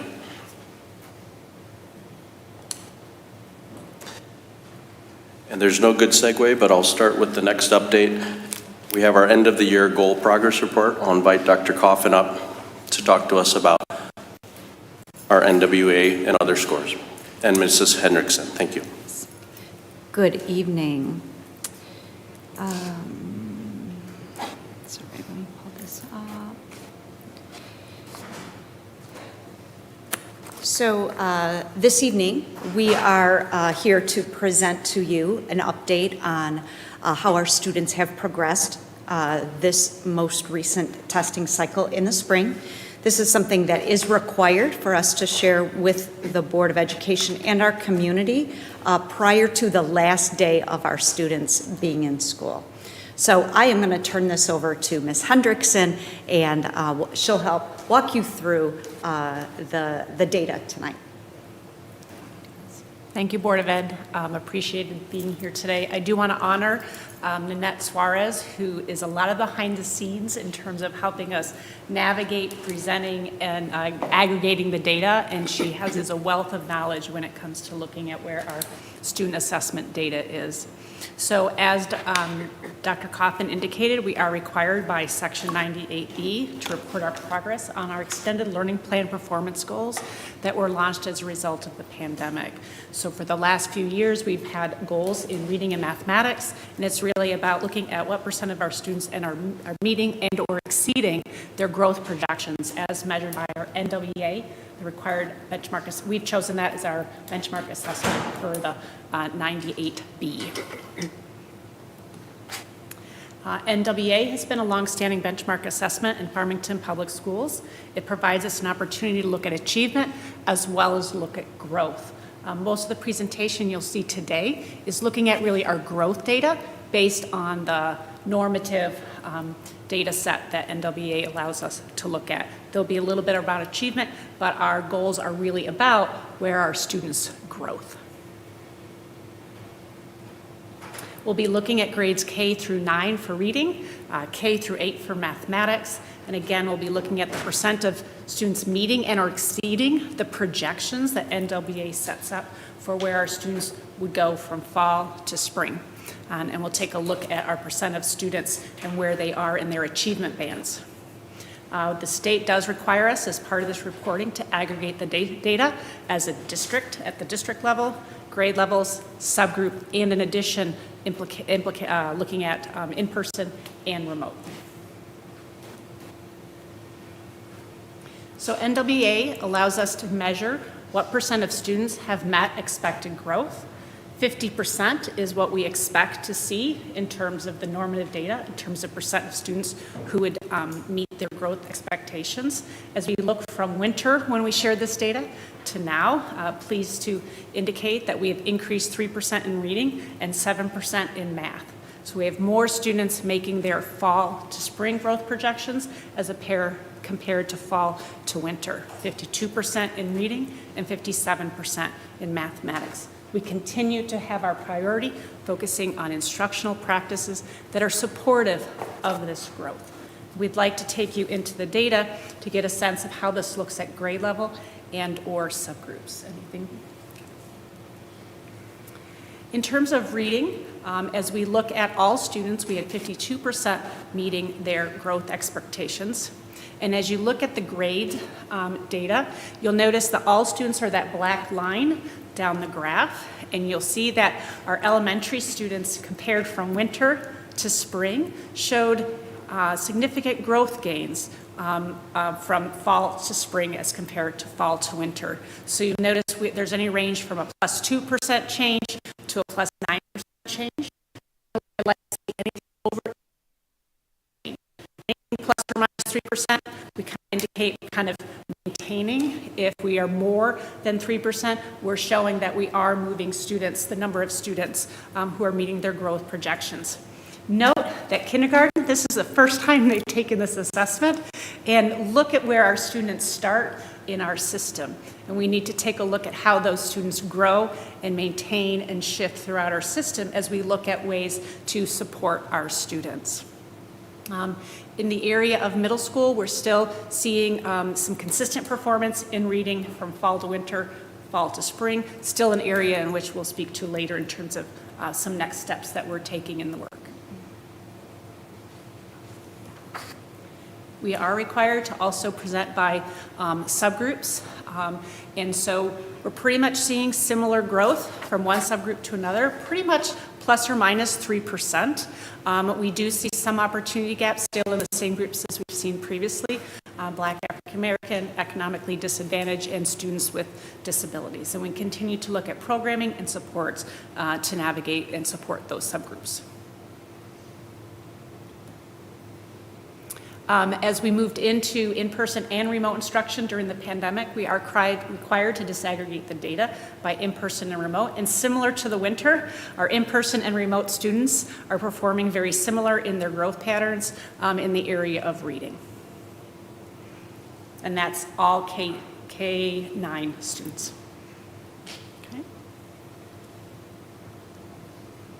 Mathematics, with our other goal in growth of mathematics. So 57% of our students, all students met or exceeded their growth projections. And we are seeing, again, as you see that all student black line, you're noticing that which kind of grade levels are outperforming that district percent and which ones are at or a little bit below.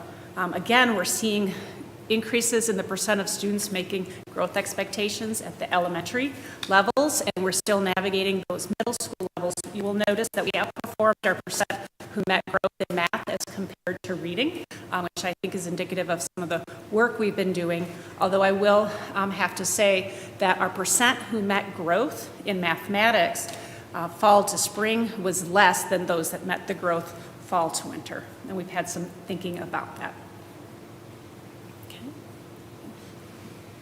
Again, as we look at subgroups, we see that there's similar performance across our subgroups. We actually appreciate seeing similar growth in each of our subgroups, but we do know that, as we see in a moment, the translation to achievement is still something that we need to work on and we need to consider. Our Black, African American, and students with disabilities do show a slight opportunity gap in their growth, but knowing that 50% is the expected percent to meet their growth, that we're kind of on par with the normative data. As we compare our in-person and our remote, we did see a differential in performance between our in-person and our remote from fall to winter, fall to spring. Something that you should know about both of the data sets for in-person and remote is the number of students in remote did shift fall to winter, fall to spring, because some students returned back to in-person. And so there were some shifts in the number of students that were assessed in that remote subgroup. But again, still looking at that data and to see where our students are.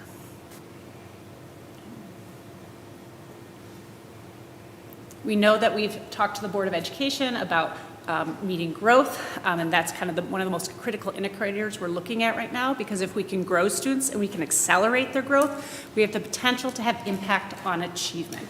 If we don't focus on instructional practice that supports growth, then we will have a hard time improving achievement. We have about 50% of students in reading and math hitting the highest performance bands on NWEA, which means they're greater than the 66th percentile in achievement. What I would like to say as we look historically, as I talked to Nanette Suarez, is that we're starting to see our percent METs of growth and our percent of students at high average and performance span are similar to the percents we were seeing pre-pandemic.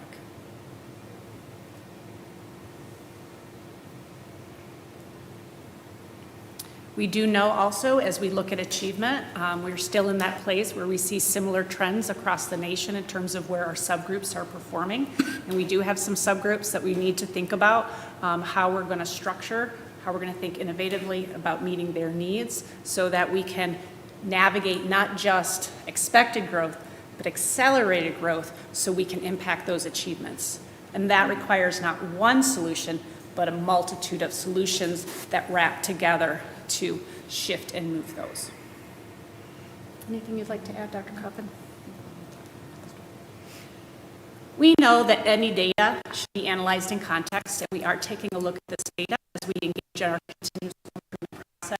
We do know that the pandemic does continue to impact our system and the individuals in that system, so we're making sure we take very much care in how we analyze and what kind of questions we ask about the data. We also know that any one assessment at any one time gives us one piece of data, so it's important for us to understand each and every child beyond one piece of data, each and every grade level, each and every grade band, each and every subject area beyond one piece of data set. But this is a data set that allows us to ask questions, and that's what's important about the data. Yes? Can you just go back and refresh for me that 50% are expected to meet growth? And just, I know, we have an in-depth explanation on it, but it's just, sometimes you get hung up on that 50%. Yes. So can you expand on that? And then the last slide where you said greater than the 60th percentile rank, yeah, and just differentiate between the 50% expected to meet growth and then the greater than 60% percentile rank. Just kind of expand on that a little bit. Would love to clarify that. And we know you see this data periodically, and it's good to kind of always recapture that understanding and deepen that understanding. So NWEA assesses achievement and it assesses growth. So let's start with growth first, because that's where our goals were for this year, is having students meet their expected growth. NWEA has given this assessment to millions and millions of children. And what they do is they take a look at those student scores, and they look at and place them on a bell curve. And they look at the growth of students, and they take a look at what amount of growth does 50% of the students, at least 50% of the students achieve. And that is our expected growth. Okay, so then 50% is the top of the bell curve. Okay. Correct. So at least 50%. Yeah. So it's not that students are, it's not that only 50% of our students are expected, it's just 50% of the norm data set. Right, okay, so that explanation really helps to clarify what it's showing. So thank you for that. If we're seeing 50% or more of our students achieving their growth projections, then they are performing similarly to the normative data set. We want to get those percents higher and higher and higher. We want to learn and grow our students beyond the norm data set, that is what helps build your achievement. Okay. Okay, so the second data piece is achievement. So what they do is they look at how a student performs on the assessment, all the millions and millions of kids that have taken the assessment per grade level at what time of year, and they actually kind of rank order all of those students. And so they take a look at if you are 60 percentile rank or higher, then you are outperforming 60% of the students in the national norm data set. Right, right. You're not getting 60%. It's just that, yes. So percentiles are different than percents. Very similar to height, and as we look at percentiles. And so what we like to monitor is the high and high average achievement percentile ranks. 40 to 60% is the average achievement percentile ranks. We like to look 60%, the 60% trial rank and higher, because those have a link to MSTEP and state assessment performances. And so if we kind of track this, we get a sense of what percent of our students will be proficient or advanced proficient. That's why NWA is a supportive assessment for us, because it allows us to assess kids multiple times a year, see where students are progressing towards their end of the year goals, as well as where we think they might perform on the MSTEP. And so after we do the MSTEP assessment, we actually look backtrack and see how well did our NWA kind of match up. It's not perfect, but what NWA will say is 50% of the students that make 60 percentile rank or higher will be proficient on the MSTEP. Thank you. Yeah. We have to retool our language each and every time. So I appreciate you, board, asking those types of questions, as we want to make sure we make sense of the data for everybody. Okay. It's really hard to summarize the work of this year through just the NWA quantitative data. There's a lot of other things we see and we understand each and every day with the classrooms. But I think it's important to honor the work that our staff have done, from teacher leadership to the classroom level teachers to building administrators, to impact our data. And so in the board, we've communicated previously through our board briefs that we've been doing 2 intentional professional development opportunities with our staff around foundational skills in mathematics and literacy in order to support just-in-time instruction and accelerated learning.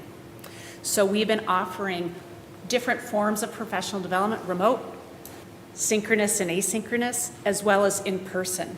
And with each professional development that's just 1 hour in length, we give them a little bit of learning, and then we give them a resource tool to use in their classroom to apply that learning. So what you see in the images on here are the secret stories, the sound walls you'll see up in our classrooms that kids are using to help them with their foundational skills. You'll see in our elementary classrooms, these resources you'll see on the lower left, these little strips that have white and red beads on it. These are different manipulatives that we're providing to teachers in the classroom to support number sense. So addition, subtraction, multiplication, and division. And so we've been providing these to supplement and provide some GERD, some foundation to the core instruction they get with the adopted instruction materials that we have. Teachers have been very excited by this professional development. We had over 60% of our teachers engage in these professional developments, and many do more than one of them. And so we're very excited, and it's creating some good energy. We're going to continue to do that through the summer and into the next school year as we continue to build the capacity of our teachers to support our students. It's been quite a win for us this year, and we're very proud of that work.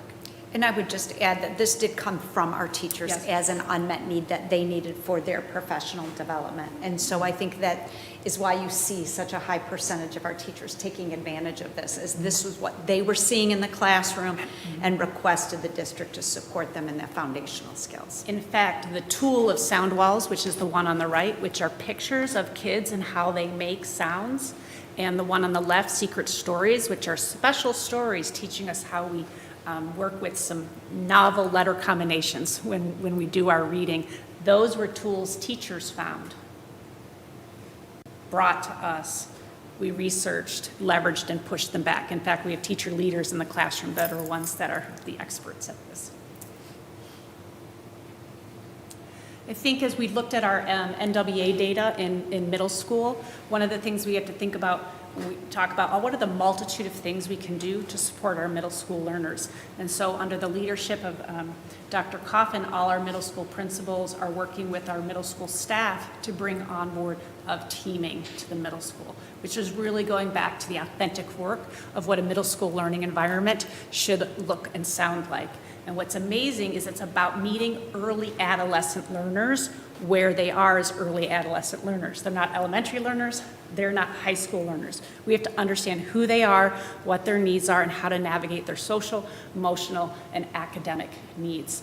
And so the middle school teaming really provides opportunities to meet the early adolescent, provides opportunities. You'll hear us talk about multi-tiered systems of support. How do they get intervention and enrichment and acceleration?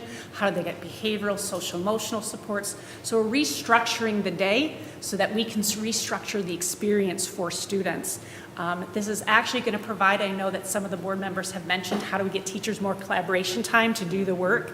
Within this structure, we're able to extend opportunities for them not to only have their personal planning, but team planning time for them to really support each and every one of their students, because that extended planning time they have, we don't even call it extended planning, the actual teaming planning time is really student-centered conversations about how we meet the needs of our students. So it creates flexible use of time to really support curriculum instruction. And the unknown opportunity that this has provided, because in order to do this restructuring, teachers have kind of shifted grade levels and what they're teaching, still within their certifications, but we're reinvesting in our adopted curriculum and instructional resources. We have such amazing energy about revisiting and reinvesting, because if you're going to team, you all need to be using the same materials. And so it's really allowing us to revisit all of our instructional materials and curriculum to make sure that we are nesting our work in that work that we've done. Also, with the way the time structure is going to work, is actually going to allow for some coaching support of the teams in the school day by either our instructional coaches or our curriculum coordinators. So we're very excited about the holistic look at changing the structure of middle school, as well as also focusing on instructional practice that meets the needs of our students to really start to move those growth number forward so that we can move our achievement. Yeah, and it also gives an opportunity to start to look at interdisciplinary units and knowing the way that we all learn best. And so providing those opportunities, because as Margaret mentioned, this data does give us a lot of questions that we need to think about. And one of those is what's happening in our middle school around growth and achievement. And so this is one way that we know is going to help and support our teachers to be able to better help and support our students. And we're seeing a lot of amazing collaboration already happening, and the year has not ended yet. We did mention to the Board of Ed earlier this year, with the grant funds coming in, those ones we traditionally see through the federal government with Title I, II, III, et cetera. We've also been getting the additional funds of SAF, ESSER 1, 2, 3, 4, 1,000, all those different funds. But what's been very important for us to do as a whole team is really how do we coordinate spending. And as in light of this data and the continued work this year, we've had coordinated and planned spending up until now, but with more knowledge and more data, we just wanted to really highlight, I'm not going to read each of these, but these are specific additional layers of academic support and professional development that are coming into the system in 22, 23 to continue to provide that undergirding of support for growth of our students. This doesn't include all of the pieces that wrap around it, like social, emotional, and the whole child. But because of the NWEA data as our focus for this meeting, we thought we'd highlight key things that we're supporting the academic needs of our students as we move into the coming year. And what's important, one last thing I'll say, is that, because I'm very passionate about this, is we're trying to change structure and capacity and what's happening in classrooms. They're not these we insert this program, all of a sudden things are going to improve. This is about making short-term steps for a long-term shift in how we do teaching and learning in Farmington Public Schools. I think that's it. Yeah. Before you go, just one thing I want to bring up is something that you just said, just on that last slide, you said one last thing, I'm really passionate about this. And that shows, right? It is something that is so special to have as part of our district. We see the direction that we are going, and it's not just because we think something might work, we are looking at the data, we are doing everything that's possible to make these informed decisions. And it's great having someone like you who has the passion for it to help us drive towards where we want to go. Thank you. I look forward to coming next year and presenting on some fun stuff about what's happening in our classrooms, not just the NWA data. But I do appreciate being here doing the NWA data as well. Thank you. Can I ask one quick question? Yeah. So the NWA data is what we're using as sort of like our own internal measuring stick, right? How does the M-STEP play into this? That's the state mandated. Yes. So both of these are requirements by the state. So NWA is what they refer to as a benchmark assessment. It's like a high level, outside of the classroom kind of formative assessment to kind of track in fall, winter, spring, how our students are growing. And what's nice is you see this broad data, right? Teachers actually get more detailed reports as to how each student grew and what areas of learning could be next steps for them when they're planning instruction. So while it's outside of the classroom assessment, because it's this normed, constructed assessment outside of the school system, it still gives us high-level data as well as, lack of a better word, low-level data, the data that's in the classroom to support the teachers. Your M-STEP assessment, your College Board assessments like SAT and PSAT are end-of-the-year summative assessments on the standards for that grade level. NWA is computer adaptive. It actually shifts the questions based on what students perform to try to really identify what's the next learning target for that student. So it meets them where they're at, not assuming they're all at grade level, assessing them all at grade level. It allows us to see really where they are so we can really look at growth as we work to make sure each student has access to grade level content. Thank you, thank you. On this slide, can you just explain a little bit more about the first two bullet points, the extended learning opportunities and the extended literacy supports? Yep. This summer, as we did last summer, we've expanded our summer learning opportunities at the K-5 middle school and high school level. And so one of the extended learning opportunities that some of our students who we see need some extra extended learning through the summer is Camp Read and Wonder. And so we take a look at our students, we take a look at their data, we look at their profile, and we invite students to do extended learning through our Camp Read and Wonder. It focuses strongly on literacy skills, but it does it in the context of some science and social studies to really kind of provide joy and energy, excitement, but then they're reinforcing the literacy. So we're providing some of our students continued opportunities to be alongside teachers in small groups through a summer learning experience. And when they end that, I think it's about 3 weeks long, they have some things, each student's gonna have a design learning program for them to do the rest of the summer prior to the start of the year. And there's actually a parent engagement component to Camp Read and Wonder. And so we've been adding and expanding the different types of opportunities. We have middle school innovation that occurred last summer, which some of the board members saw presentations last year. I think it's one of the first things Dr. Delgado went to. Yeah. We're extending that into high school. So it's all these varied learning experiences. The kids said, we need to do this next year too. Yeah. Right. So it's all these extended learning opportunities to keep the brain going, bring that joy of learning in, and continuing to have them use those habits of minds and skills that we want them to continue to engage with. So those are some examples, and I'll call him a doctor. Curtis Lovio, director of our remote RVP program, actually oversees the summer program and has been working with our teacher leaders and teachers to design those experiences. So that's that first bullet. The second bullet is we're looking at opportunities. There's a lot of research on accelerated learning programs through what they call high dosage tutoring. So we've been exploring different resources that we could use after school where we identify students and invite them to have an extended learning opportunity after school to focus on key concepts that they need. We're talking elementary, those foundational skills, those foundational skills that make entrance into reading comprehension and writing a barrier. So we want to provide additional time to accelerate their learning so they have better access to reading and writing grade level content. So we're looking at what we can do outside of the school day for literacy in our K-5 buildings. Yeah, Mr. Walker.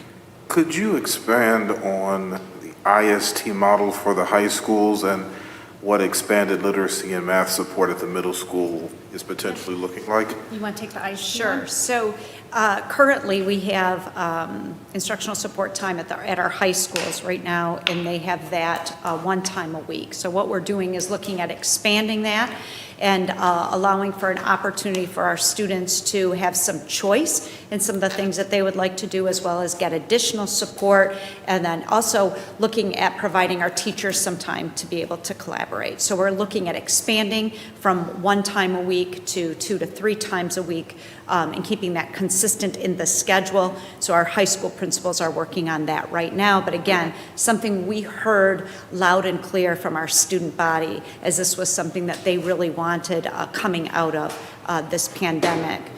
And then the expanded literacy for math in ELA at the middle school, or math and reading, is really part of our ESSER funding. We're providing an additional 2 FTEs at each of our middle school for someone to be there all day to be able to support our students who are struggling in those areas.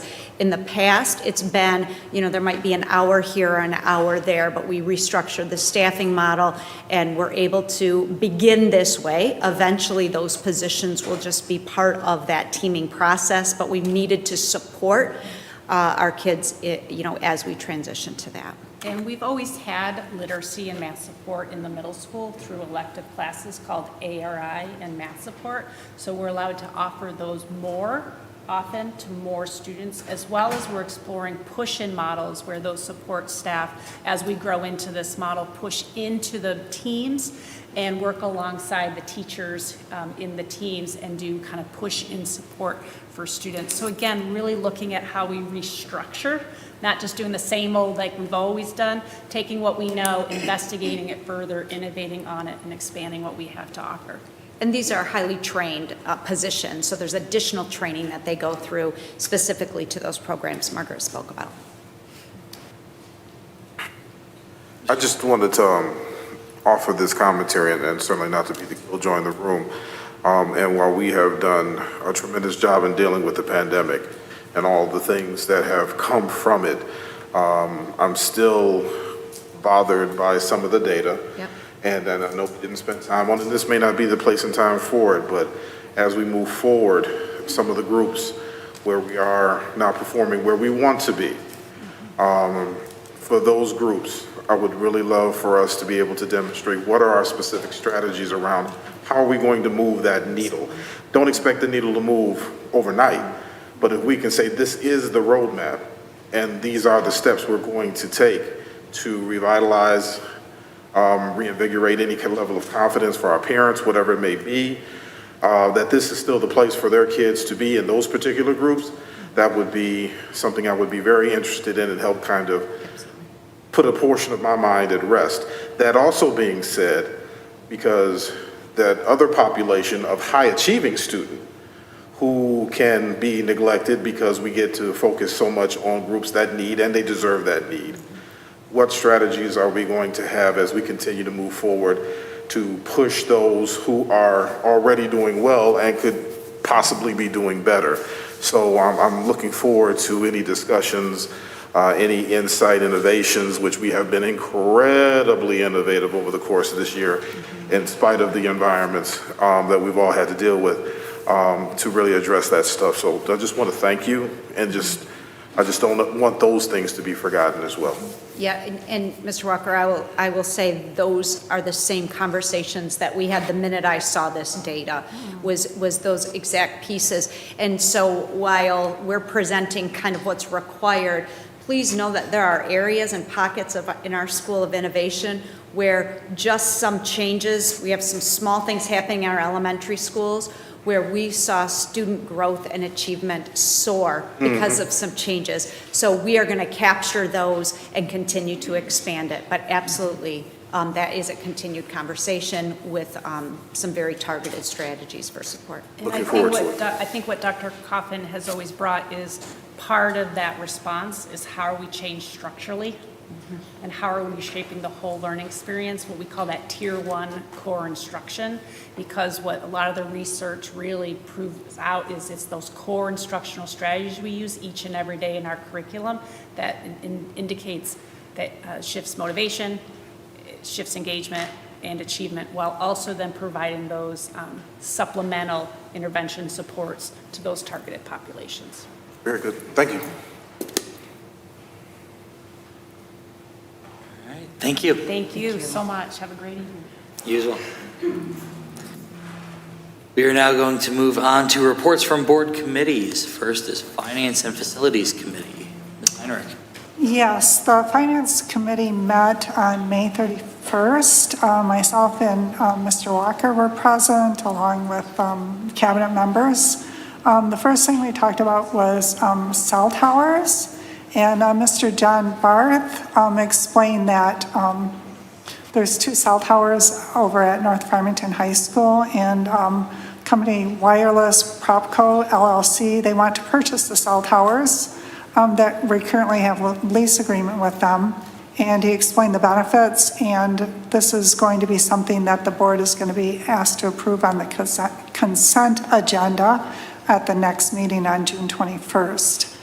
We also had a lot of information on the budget, public hearing, tax levies, and the budget amendment. And Mrs. Kaminsky is going to present all of that information tonight at the board meeting, so I don't need to talk about that. Future agenda items, we asked that transportation be put on the agenda for the middle school after-school youth programs. And that was it. Thank you. Okay, thank you. There were no other reports from board committees submitted, so we're going to move on to discussion items. Dr. Delgado, we have the public hearing, so I'm not sure if you're going to just turn that right over to Ms. Kaminsky. We can turn it right over to Mrs. Kaminsky and Mrs. Spincheck, and they can take it from there.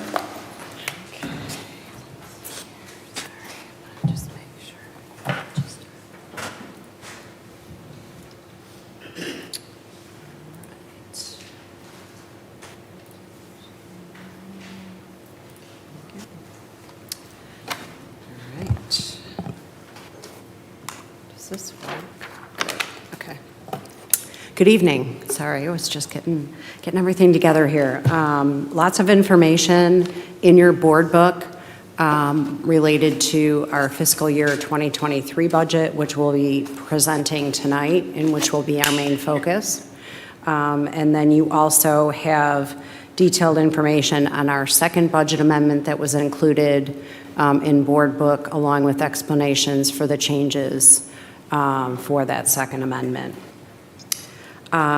So I first want to start out and say thank you to Kim Pinchuk for joining me this evening.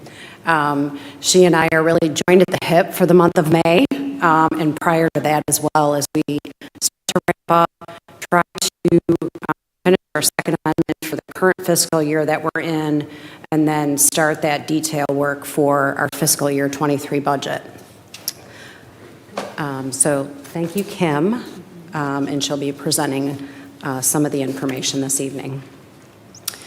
So just to start off, the budget book that was also included in board book presents budgets, amended budgets, as well as budgets for fiscal year 23 for the general fund, debt service, special revenue, of which we have 2, nutrition services, student activities, our capital projects funds, technology other projects, which supports future technology purchases, of which we transfer money from the general fund to help support that fund.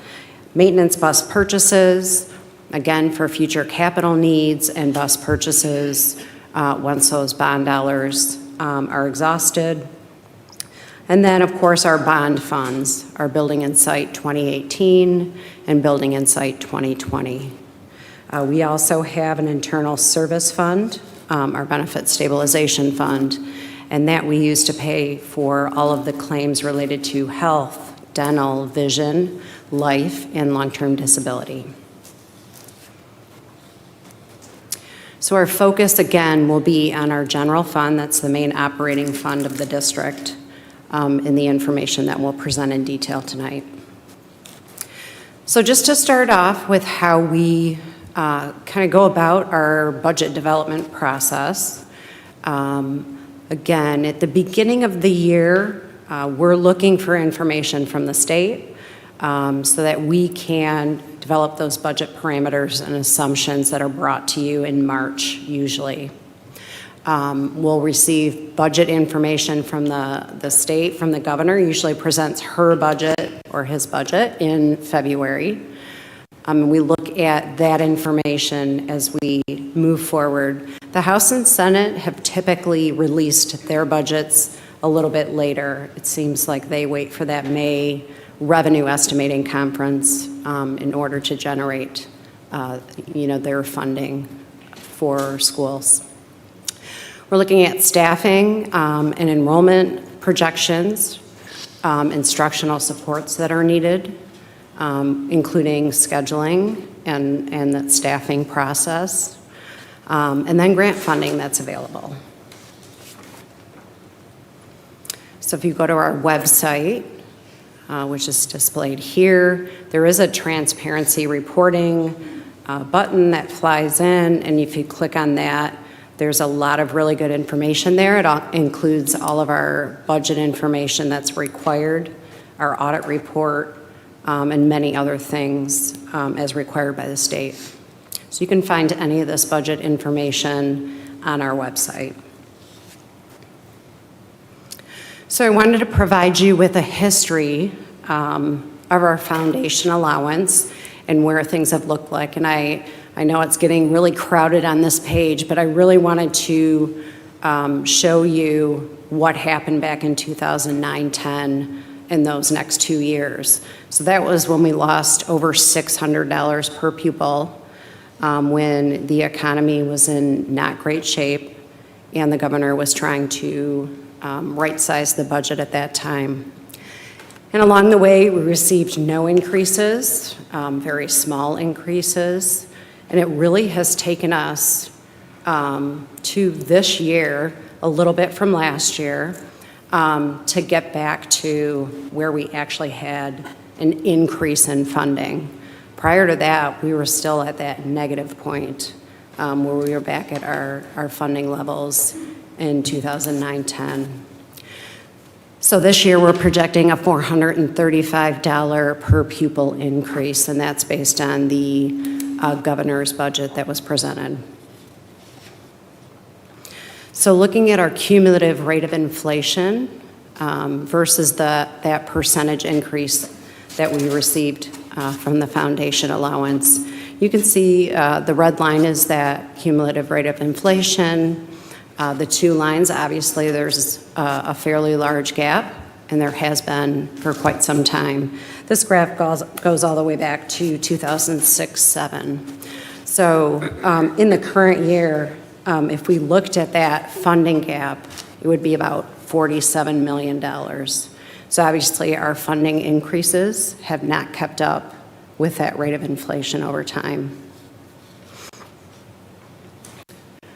So overall, revenue for fiscal year 2023 is estimated at $156,636,000.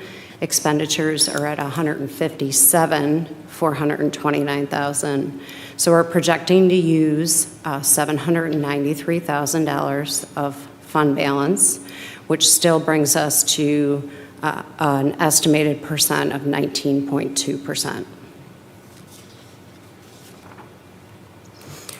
So there are still many budget unknowns. As Dr. Blau mentioned, the state is hoping to approve their budget sometime in July. So we're approving our budget prior to knowing what we're really getting in funding. So we don't know what that foundation allowance is. The House, the Senate, and the governor all had different amounts. Student enrollment, we won't really know that until the fall when we do our pupil count on count day. So that's always an unknown. State funds, again, we've built in a foundation allowance increase, but nothing additional. So there could be additional at-risk dollars, there could be special education dollars. We just don't know at this point. It depends upon which of the proposals. There are 3 different proposals Right. pending. Exactly. One of which is the governor's, and they all have some kind of, increase to the foundational allowance, but we don't know exactly what. Isn't that nice that we have to plan our budgets, but we don't know how much we're going to get? Exactly. Thank you. It makes it really tough. It really does. So It's crazy. when we have to put our budget in place and not knowing that. So federal funds, there's been some talk that there could still be federal dollars out there that haven't been allocated by the state and that we could receive more. And so that's kind of an unknown at this time too. We've received a lot at this point, and we have a plan for how to spend those dollars. So we'll wait to hear more on that. Again, actual staffing in place, we won't know that until we start in the fall. So again, we have to make, move costs forward, make certain assumptions to budget as closely as we can for the staff we think we'll have. Diesel, fuel, and utility costs. As we all know, diesel, regular gasoline have skyrocketed, and that's impacting us now too at the district level. And we've also built in additional dollars next year for those increases, assuming they will stay at where they are or will continue. And then again, other economic impacts that are currently going on. So we all know inflation is quite high right now, and that's impacting us. That will impact our costs as we move forward. So we need to keep these things in mind as we move forward, and then work on our First Amendment in the fall. So now I'm going to turn it over to Kim, and she is going to walk through our millage information. Thank you, Jennifer. So I have the very exciting task of presenting our millage for the upcoming year. So the district levies taxes on 4 different types of property. We have our homestead property, which is your primary residential property, individual homeowners. We also have our non-homestead property, which is our commercial and industrial type property, your local businesses in the area. Commercial, personal, and then industrial personal. And so we're going to start with the overall millage rate. This is to our individual taxpayers on our homestead property. We have our operating mills of 5.7067, our debt mills of 3.2, and our state tax of 6 mills. The 5.7067 mills is actually the whole harmless millage, and that generates our established proposal A per pupil funding, our hold harmless, which this year is $1,876 per pupil. And then I also want to highlight the fact that that debt mill is the same as what it was in the previous year of 3.2. So the total for our individual residents are 14.9067 mils. Non-homestead property, we have a total here of 26.584 mils, of which 17.3848 is our operating millage. Debt mills, again, of 3.2, and then we have our state education tax of 6 mils. It's important to note on this slide that we are not levying our full operating millage of 18 mils this year. That's due to the Headley rollback, and Jennifer will be discussing that in more detail later on this evening. Commercial personal property. On this property, we now have it classified as homestead. So we have our hold harmless millage of our 5.7067 plus an additional 6 mils for the operating levy, 3.2 mils for debt, and then we also levy the state education tax of 6 mils. Industrial personal property, we have our hold harmless millage for operations of 5.7067. Our debt millage is 3.2, and then we do not levy the state education tax on this type of property. So the total millage on industrial personal is 8.9067 mils. Looking at our overall revenue, we just wanted to highlight on this pie chart here is that we're still very dependent on the revenues that come in from the state, with 53% of our revenues coming in from our state aid. 27% comes in from our property taxes each year, and then the remaining 20% is coming in from other sources. And this is where we would capture our federal grant revenue, as well as money that comes in from interdistrict sources, such as Oakland County. We have our PA-18 special education that comes in through in that other category there. And with that, I will turn it back over to Jennifer to discuss the per pupil foundation funding. All right, thanks, Kim.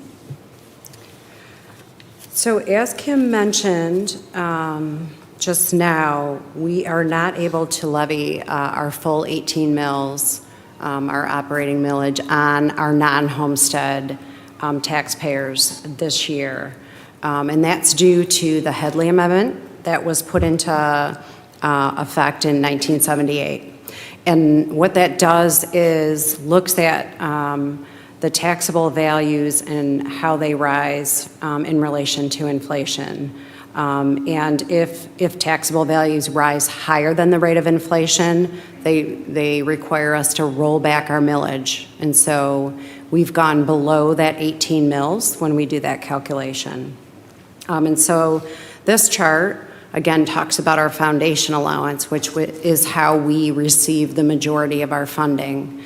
And if you recall, the total foundation allowance is made up of our property taxes and then the amount we receive from the state. So you can see here, because we're estimating that we'll receive a $435 per pupil increase, we have it at a total of $11,011. However, because we can't levy the full 18 mills, we'll lose approximately $103 per pupil. And so I have that in its own little slice of the pie off to the side. We'll still collect our $1,876 on homestead properties in the yellow pie, $6,024 from the state, and then $3,008 from non-homestead. Now, really, that non-homestead piece should be at $3,111. So I want to just break it out and show the true impact. So we're really only receiving $10,908. So we're not able to collect the full amount if we do receive that $435 increase in the foundation allowance. So then taking a look at our expenditures, you can see the two largest pieces of this pie, the blue at 49%, the green at 33%. The blue are our salaries and then employee benefits, and they make up about 82% of our costs. The other 11% are purchase services, and those are really for sub-costs, our contracted custodial costs, anything that we contract out would be in that category. Supplies and other at 5%, and then we have some smaller for transfers to other districts. So looking at expenditures by function, we have elementary at 19%, middle school at 10%, high school at 11%. We have other instruction, which is mainly made up of special education, vocational ed, additional supports that are paid for through grants in that 17% category. Pupil and staff services at 18%. That's our counseling, our social work, psychology, speech, teacher consultants, anything that is supporting the students outside of the classroom. Support services would then include, the office of the principal, business, maintenance and operations, transportation, HR, anything that supports the entire district as a whole. And then some smaller amounts, again, for transfers and intergovernmental payments. So we also include in that larger budget document, the budget book, information on our taxable values, tax levy information for the last 5 or 6 years, our bond amortization schedule for our existing bond debt. In the informational section, we provide 3-year forecasts for all of our funds, actual and projected enrollment for the next several years, staffing by function, and then our FPS points of pride to highlight and celebrate great things that are going on here in Farmington schools.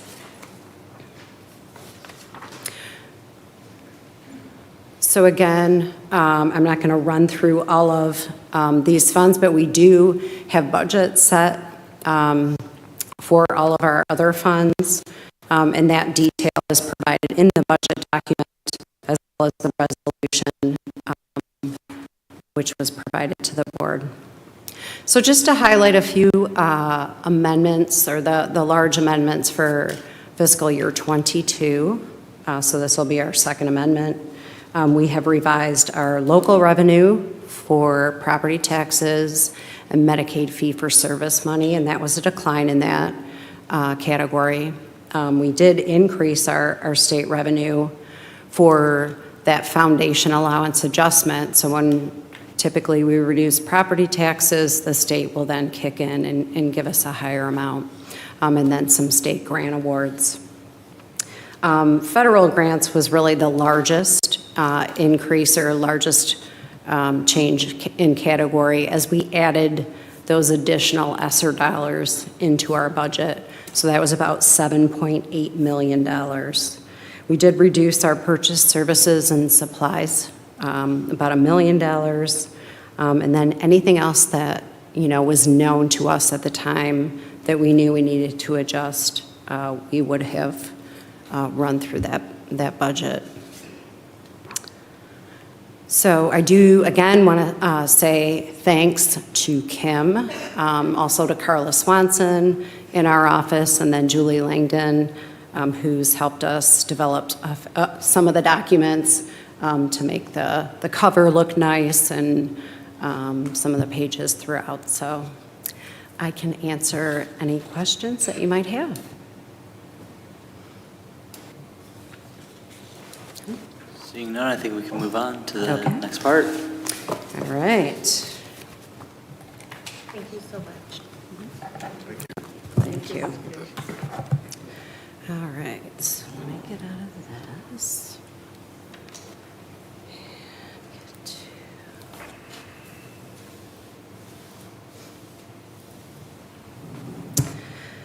Okay, so as I mentioned and Kim mentioned in our budget presentation, we're not able to levy the full 18 mills.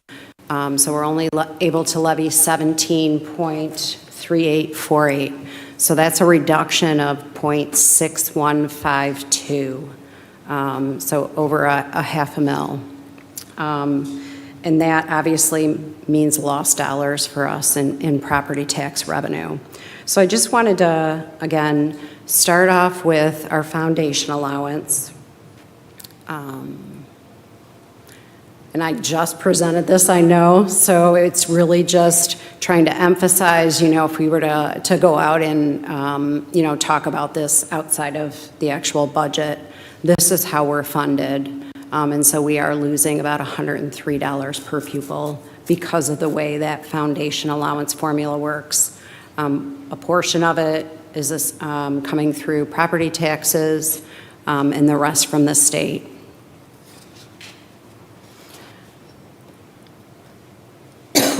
Excuse me, I'm sorry.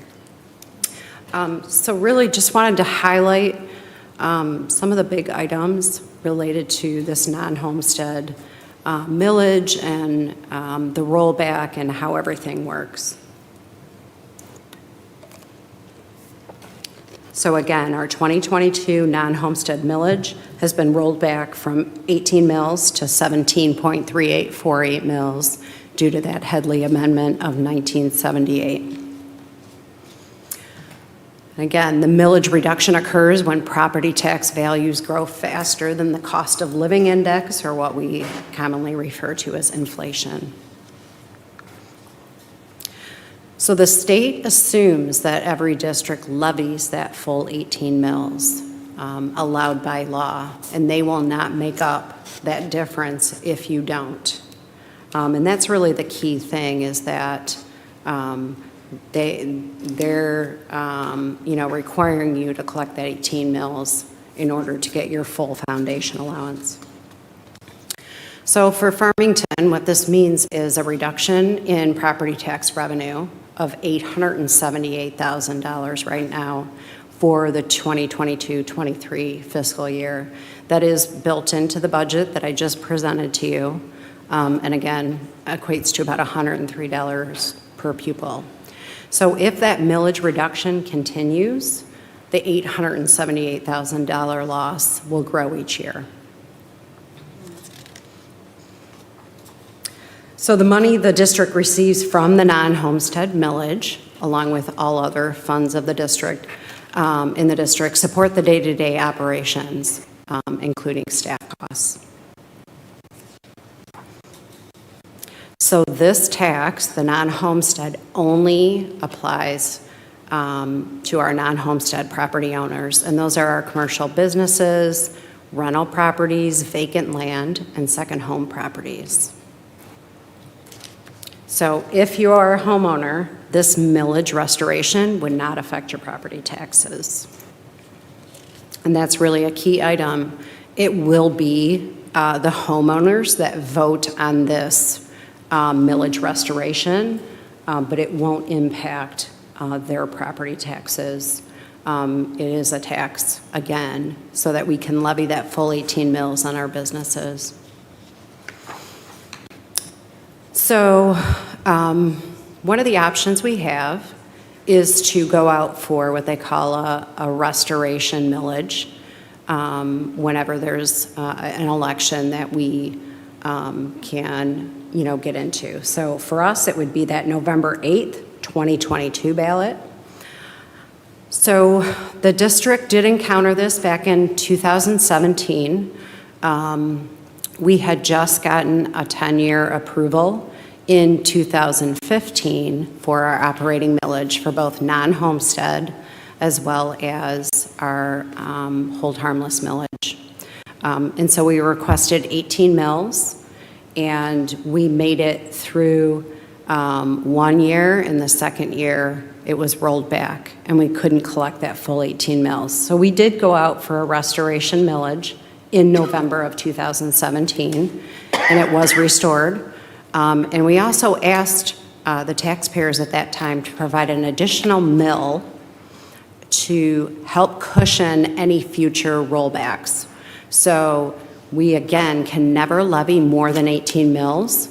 So this additional mill would just be used to, offset any future reductions that might occur. And so that's what we're looking at again. If we do go out in November, would be to ask for the current rolled back amount of 0.6152, and then an additional mill to help offset any future rollbacks. Our millages are currently good through the tax year 2025. So we would have 3 additional years beyond the current year that we're in. So again, the 0.6152 is to restore us to the 18 mills in the current year. So if it was successful, we would be able to levy that additional amount and get to our full 18 mills in the current year by providing that to the cities, and they could adjust our winter tax levy on December 1. And again, the additional mill just to help provide cushion against losing money in the future due to those rollbacks. And that will allow us not to have to go to the taxpayers each year to ask, if a rollback were to occur. And again, just to highlight, we can never levy more than 18 mills on non-homestead properties. That is a law.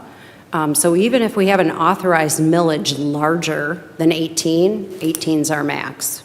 And so some districts, because this has been really happening over the last, 10, 15 years, may ask for, say, 20 mills when they go out to the taxpayers for their operating millage renewal. And so that 20 is really just, if a rollback occurs, they can still levy 18. And so I think that's one of the big takeaways is we can never levy more than 18 mills.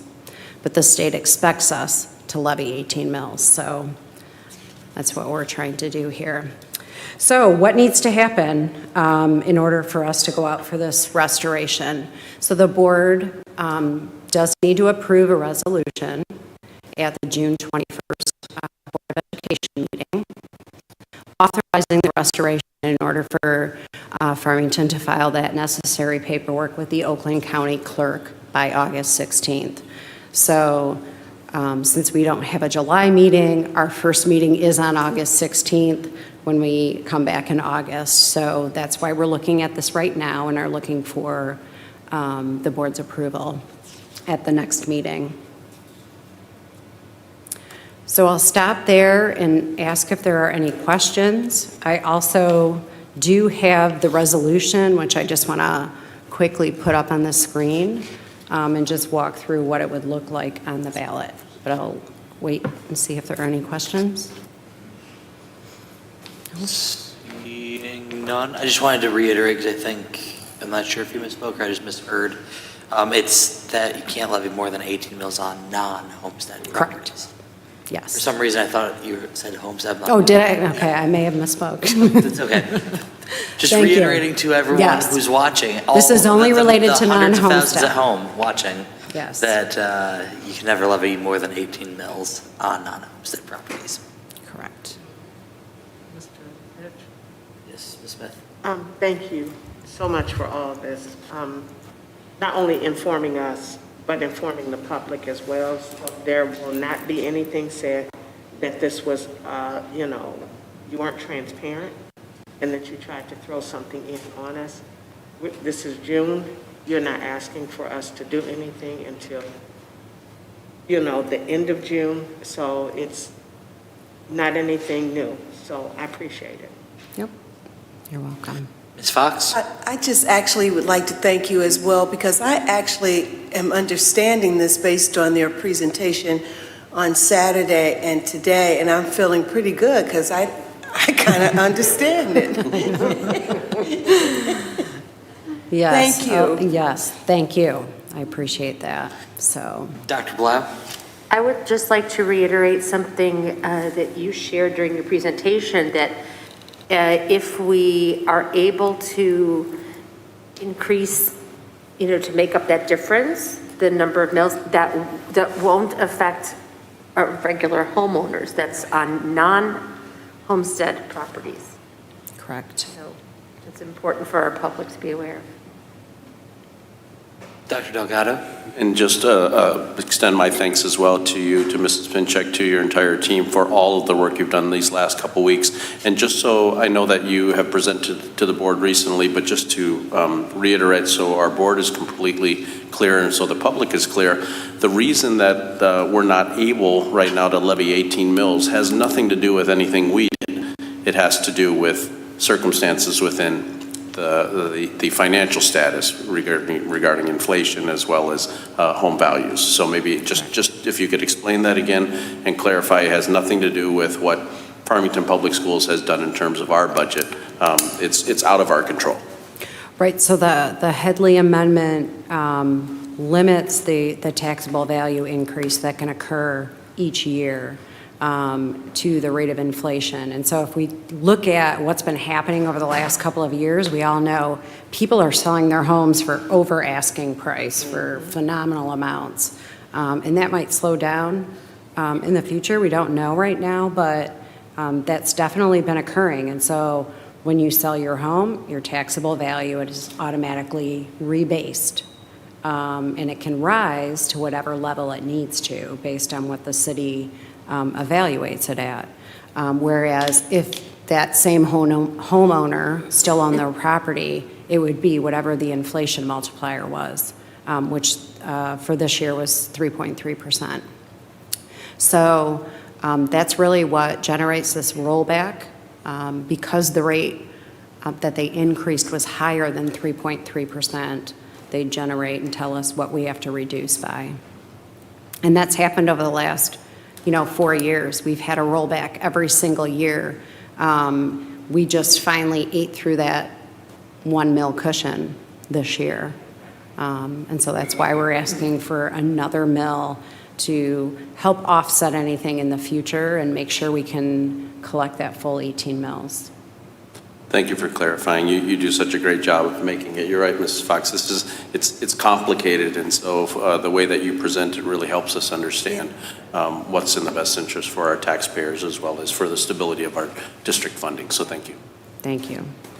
So just real quickly, just so you know what you'll be approving if you do at the next meeting. So I did work with the attorney. This is the resolution that would need to be approved for us to go out for that November 8th election date. It just has the basic information that we've been rolled back. We're going out for that operating millage restoration, the date, the time that we need to submit our information by, and then, obviously signatures. And really the key to this document is this would be what would be on the ballot for Farmington schools. So it talks about, what the authorization would do if approved, that we've been reduced by that 0.6152 mils. We're also asking to increase the prior authority by 1 mil. And the key sentence in that first paragraph is, this authority combined with other unexpired authorizations will allow the school district to receive revenues at the full foundation allowance permitted by the state. So that's what we're trying to do by restoring this and then asking for that additional mill. And then it goes into the specific ballot language that we're asking for the 1.6152 mils. And it would raise, an estimated amount of $878,000 in the first year, which would be our fiscal year 2023. So it doesn't talk about, the 18 mills or that we can't levy more than 18 mills. So that's just a message and a fact that we need to make sure we're communicating when we're providing the information in any presentations or any literature that we're passing out, because the ballot is, has to be worded a specific way according to law. So just wanted you to be able to see that. It would go through 2025, which is when our current millage, operating millages expire. Any questions? That's all I had. Great. Thank you so much. Right. Yep, thank you. Okay, with that was our discussion items for the public hearing for the budget. Moving on to public comments. Are there any public comments? Do have a public comment. You'll have 3 minutes. Beth Hewlett.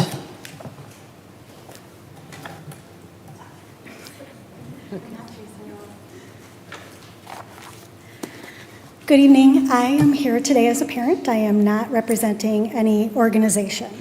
While I didn't realize that I would be here to talk to you tonight when all these hardworking athletes were being recognized, I am very happy that tonight is the night that I came to speak with you. Seeing the support and the importance of athletics in the district and how much it means to students. Because I'm here tonight to talk to you about the unification of the boys lacrosse team. As you're aware, the recommendation was brought to the board on October 12th, and you voted to proceed with the unification based on the information you were given.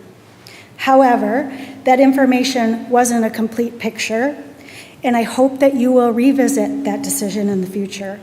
The recommendation was written on September 29th and informed you that as of that day, a total of 31 students were registered for the lacrosse season, which was 6 months before the season even started. So that was used as proof, along with saying that the numbers the year before were light, as a reason why the team should be united. There was also no evidence of an earnest attempt to increase the number of registrations in players. As a parent of a lacrosse player, I saw no communications or promotion of lacrosse, no push to register students to avoid unification, no request for input about how students and families might be affected by this decision. But what's remarkable is that even without that, when the time came, 68 players showed up to play lacrosse. So imagine if there had been some communication, some attention, and some nurturing of the sport, what that program really could have been. So there were so many players, in fact, that the district had to order more uniforms. The team didn't cut any of those 68 players, presumably to comply with the MHSAA cooperative teams regulations that cautions schools against unifying teams that would result in cuts. But those players were told, they were warned, that you will likely not get game time and you will have limited access to coaching in practices. And that if they prefer, they could drop off the team. So I'm not sure how many players quit, but I do know that at least 7 of those players were seniors, some returning for their 4th year on the team. So it's really a shame that those students were affected by this recommendation. Unified sports are intended to create opportunities for students and not limit them. But this season did, in fact, limit opportunities for these players and will continue to do so. I'm trying to speak closer or faster because I think my time's running out. The practice Is your time? That was my time? Okay, so I would like to talk to you about it more. I would like to, hopefully for you to revisit that. Also, since I'm out of time, I also want to thank you for acknowledging the gun violence that exists in our society. I would also like to encourage you to refresh your gun violence proclamation and your commitment to wear orange. And I would also love you to consider a resolution based on safe storage of firearms. Thank you.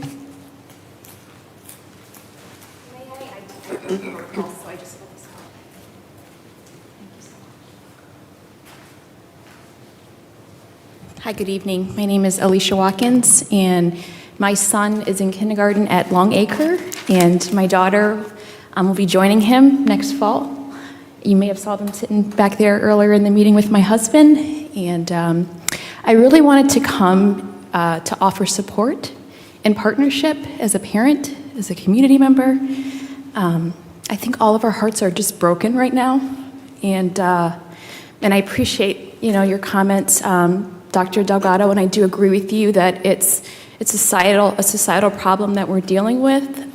It's not a school problem, but that doesn't mean that we don't have a dog in this fight. And I, in fact, think the schools have the best ability to mobilize people because that's when we really get everyone's attention. When this happened, many of us, myself included, were still reeling from the shooting in Buffalo. Not because it was an isolated incident, but because at some point you just kind of hit a breaking point and you just have had enough. And as a woman trying to keep my Black family safe in this country, I'd had enough. And I thought I hit a low point after Buffalo, and I realized I was wrong. When the shooting in Texas happened, then I learned what a low point was. And I got myself entirely off of the bus that this is somebody else's problem to fix and figure out. It is a society problem. Our superintendent's right, but that's us. We're society, right? We elect the people who vote and who make decisions. We're the parents. We're responsible for keeping our kids safe. So I don't know what that looks like, but I am just committed to working with whomever I can other parents, school districts, community members. I truly believe that we have to mobilize. We cannot continue to sit here and expect somebody else to fix this. It hasn't happened in decades. So whatever I can offer as a parent, resources, other parents, voices, mobilizing people, I don't know what that looks like. I was pleased to be here. This is my first time coming to one of your board meetings. It was so wonderful to see the reflection, the progress, the teamwork, the recognition.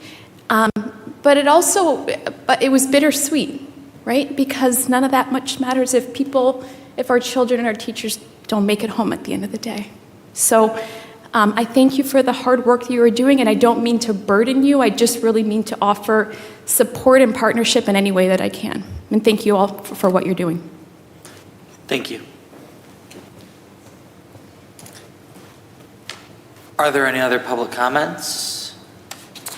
Once, twice, 3 times. Public comment is now closed.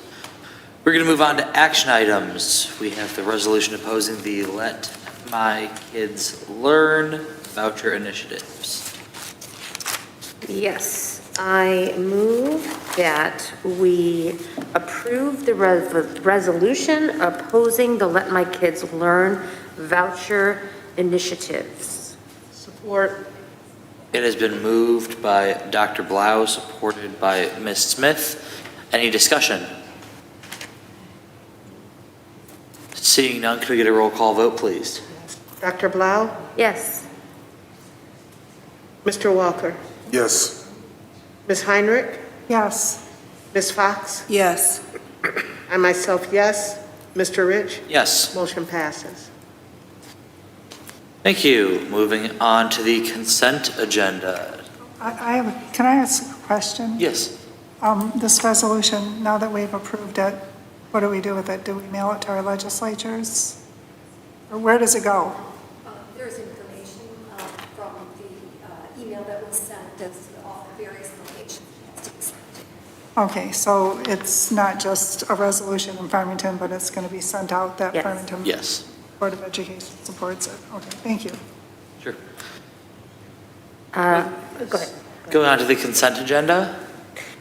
I move that the Board of Education approve the June 7th, 2022 consent agenda as follows. Approval of minutes, May 17th, 2022 regular meeting, and June 4th, 2022 board retreat.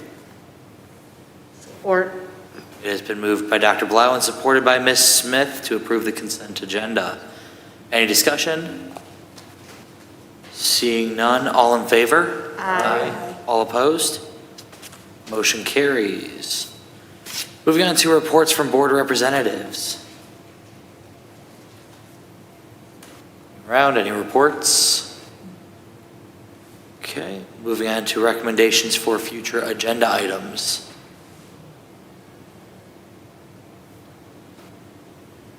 Okay, good and welfare. Ms. Smith. First, I'd like to say congratulations to all the parents that have students that are graduating this weekend and on Thursday. And also, everyone that's at prom tonight, have a safe night and enjoy yourselves. I also want to thank everyone that, and tell everyone congratulations on retiring. This has been a hard year for education and educators. I sit on this board, excuse me, with several educators. And I applaud them for not only what they do, but also what our superintendent and his cabinet and everyone in this community does. I've had the opportunity to do some great things this past week. But as elected officials, I understand where our last public comment came from. We are all hurting. And so I want to thank our superintendent, Dr. Delgado, and his cabinet, and my colleagues for an incident that happened on Monday with one of my colleagues and also with City Councilwoman Jackie Bolaware. It has been disheartening to be a community member that has lived in this community for 25 years, to walk in a parade and see the racial tension in this country, which could lead to anything. So if you could give me a moment, I know it's been a long night, but I received 2 emails due to what happened. And again, thank you, Dr. Delgado, for sticking up and not only being the superintendent, but stepping out of your role, and Mr. Walker, stepping out of your role, playing that big brother role for Ms. Fox, myself, and Councilwoman Bolaware. I received an email from Karen Bolson, who all of you may know as a former school board member, and once co-chair of MCMR. And it reads, "Dear Angie, Jackie, and Mabel, I am so sorry that the hateful incident happened at the parade. I appreciate your dedication and service as leaders in our community. The stresses of your positions hold true for everyone who serves an elected office. And then you have additional burdens as people of color in our society. So to dedicate your considerable time and energy to the community, and then to be verbally attacked in the very community you are serving is unacceptable. 25 years ago, the Multicultural, Multiracial Council that already existed for a number of years decided to develop a mission and guiding principles based on an example of the community that had become nationally known for successful integration, Cleveland Heights, Ohio, a suburb of Cleveland. These principles, which were adopted in resolution by the 3 governing bodies of our community, were meant to serve as a guide for grassroots residents, businesses, and the schools, the cities, including the police chiefs and city managers and faith organizations. A guide so that we would be a healthy, diverse community. We soon learned the goal of being welcoming was not enough. We desire to be a thriving, inclusive community. So for many years, dedicated people from all of these sectors met to turn the guiding principles into policy and daily life in our community. We also broke bread once a month to serve as a sounding board for thoughts about this somewhat new dialogue. This group also was a place where incidents were discussed and community-wide responses were developed. As expected, we never got to where we needed to be with everyone in the community, but there was change. And when we considered a statewide and somewhat of a national example as we implemented our work, but work like this is never done. New people join the community, new leadership emerges, and national attitudes affect the work in our community. And of course, the commitment of racial bias, to all our out-hatred and violence run strong in our history up through our current society. For many years now, I have often heard the commitment, there are no problems here in our community. Many of us knew from experience that this was not true. There have been in our incidents, big and small, in our schools and cities. I am hoping some good comes out of this nasty incident you experienced at the parade, and the leadership of the community realizes there needs to be an ongoing proactive approach to human relations in our community so that those with hatred don't see the cracks in a unified backing for the residents, and this hatred doesn't feel welcome to bubble up and act out.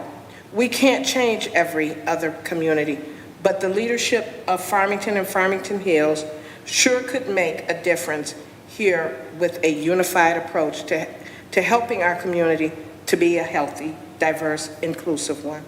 I don't know if the MCR model is what the current leadership wants, but with sincere dedication and new energy, it could be successful in supporting new efforts. It is not the model that isn't working. It is the lack of energy and sincere support the model is getting that keeps it from being successful. If I can be of any help in this regard, either informally, talking with you, or in a more public way, please call me. It is the time for all of us in the community to support all of the community and not to be afraid or disinterested in expressing it. Thank you for your service as elected officials and devoted community members. And once again, I am so sorry for the awful experience you had on Memorial Day in our community.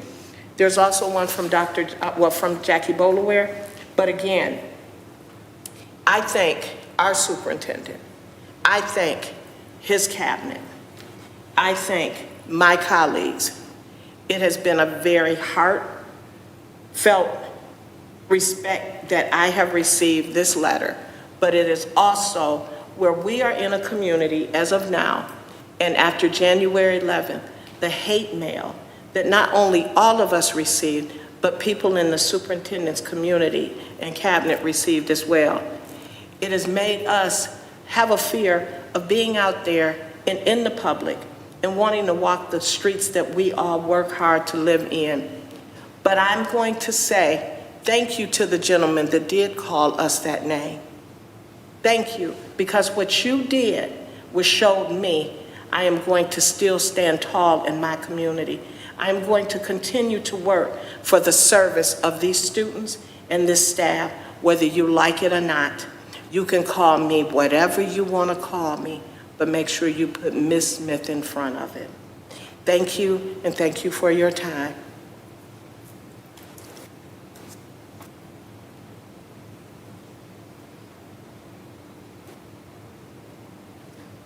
Is there any other good and welfare? Yes. Dr. Blau? I just wanted to share with the community that there is a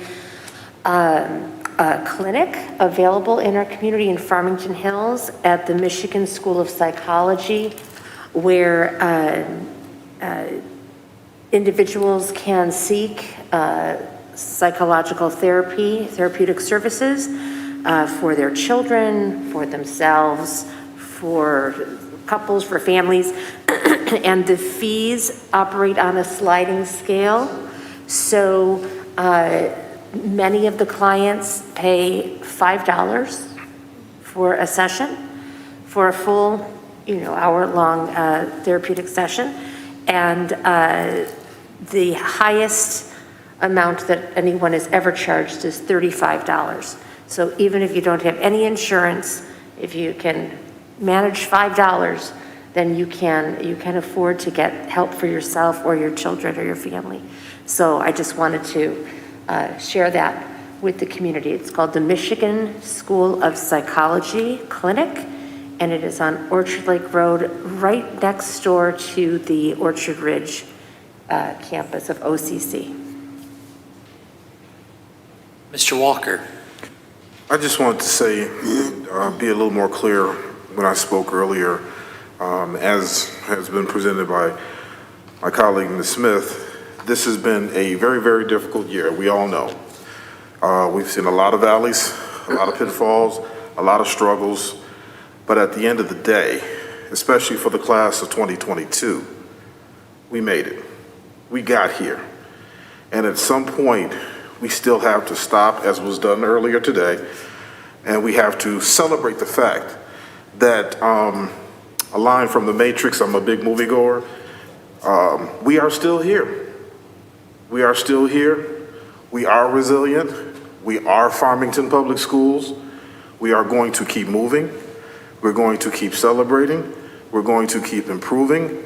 And to the class of 2022, to the parents, to all the family members, to every single teacher, administrator, to our superintendent, to our cabinet, God bless you for standing tall in the face of an adversity that nobody has ever dealt with before. Our interim superintendent said it quite a bit through the thick of the pandemic. We've never gone through something like this before, and we're still going through something that we've never gone through before, but we are still here. I like the resiliency of my colleague. We are still here, and we're going to take care of kids, and we're going to take care of each other. So if I may be so bold to say to all of us at the conclusion of this school year, rest, renew, reinvigorate, binge TV often. That's my personal plan. And let's get ready to come back in the fall of 2022 and knock this thing out of the park. Sounds good. And let us finish with that kind of thought and that kind of feeling. That's all I would like to share. Is there any other good and welfare tonight? For everybody's awareness, we as a board were reached out to by the March for Our Lives Oakland chapter. March for Our Lives is an organization committed to strengthening gun control laws, and they are planning a rally at Narden Park United Methodist Church in Farmington Hills in honor of the students who died in Texas and all those who lost their lives in Texas to gun violence that grows every day. And so that rally is happening on June 11th from 4 to 5:30 p.m. So for anyone who wishes to attend, that is something that is happening. As Dr. Delgado said quite succinctly earlier today, this is a societal problem. It is also something that we need to be addressing. We, as a district, take this extremely seriously, and we as a society need to do that as well. With that, I am going to adjourn the meeting at 9:14 p.m. Thank you, everyone. Good night.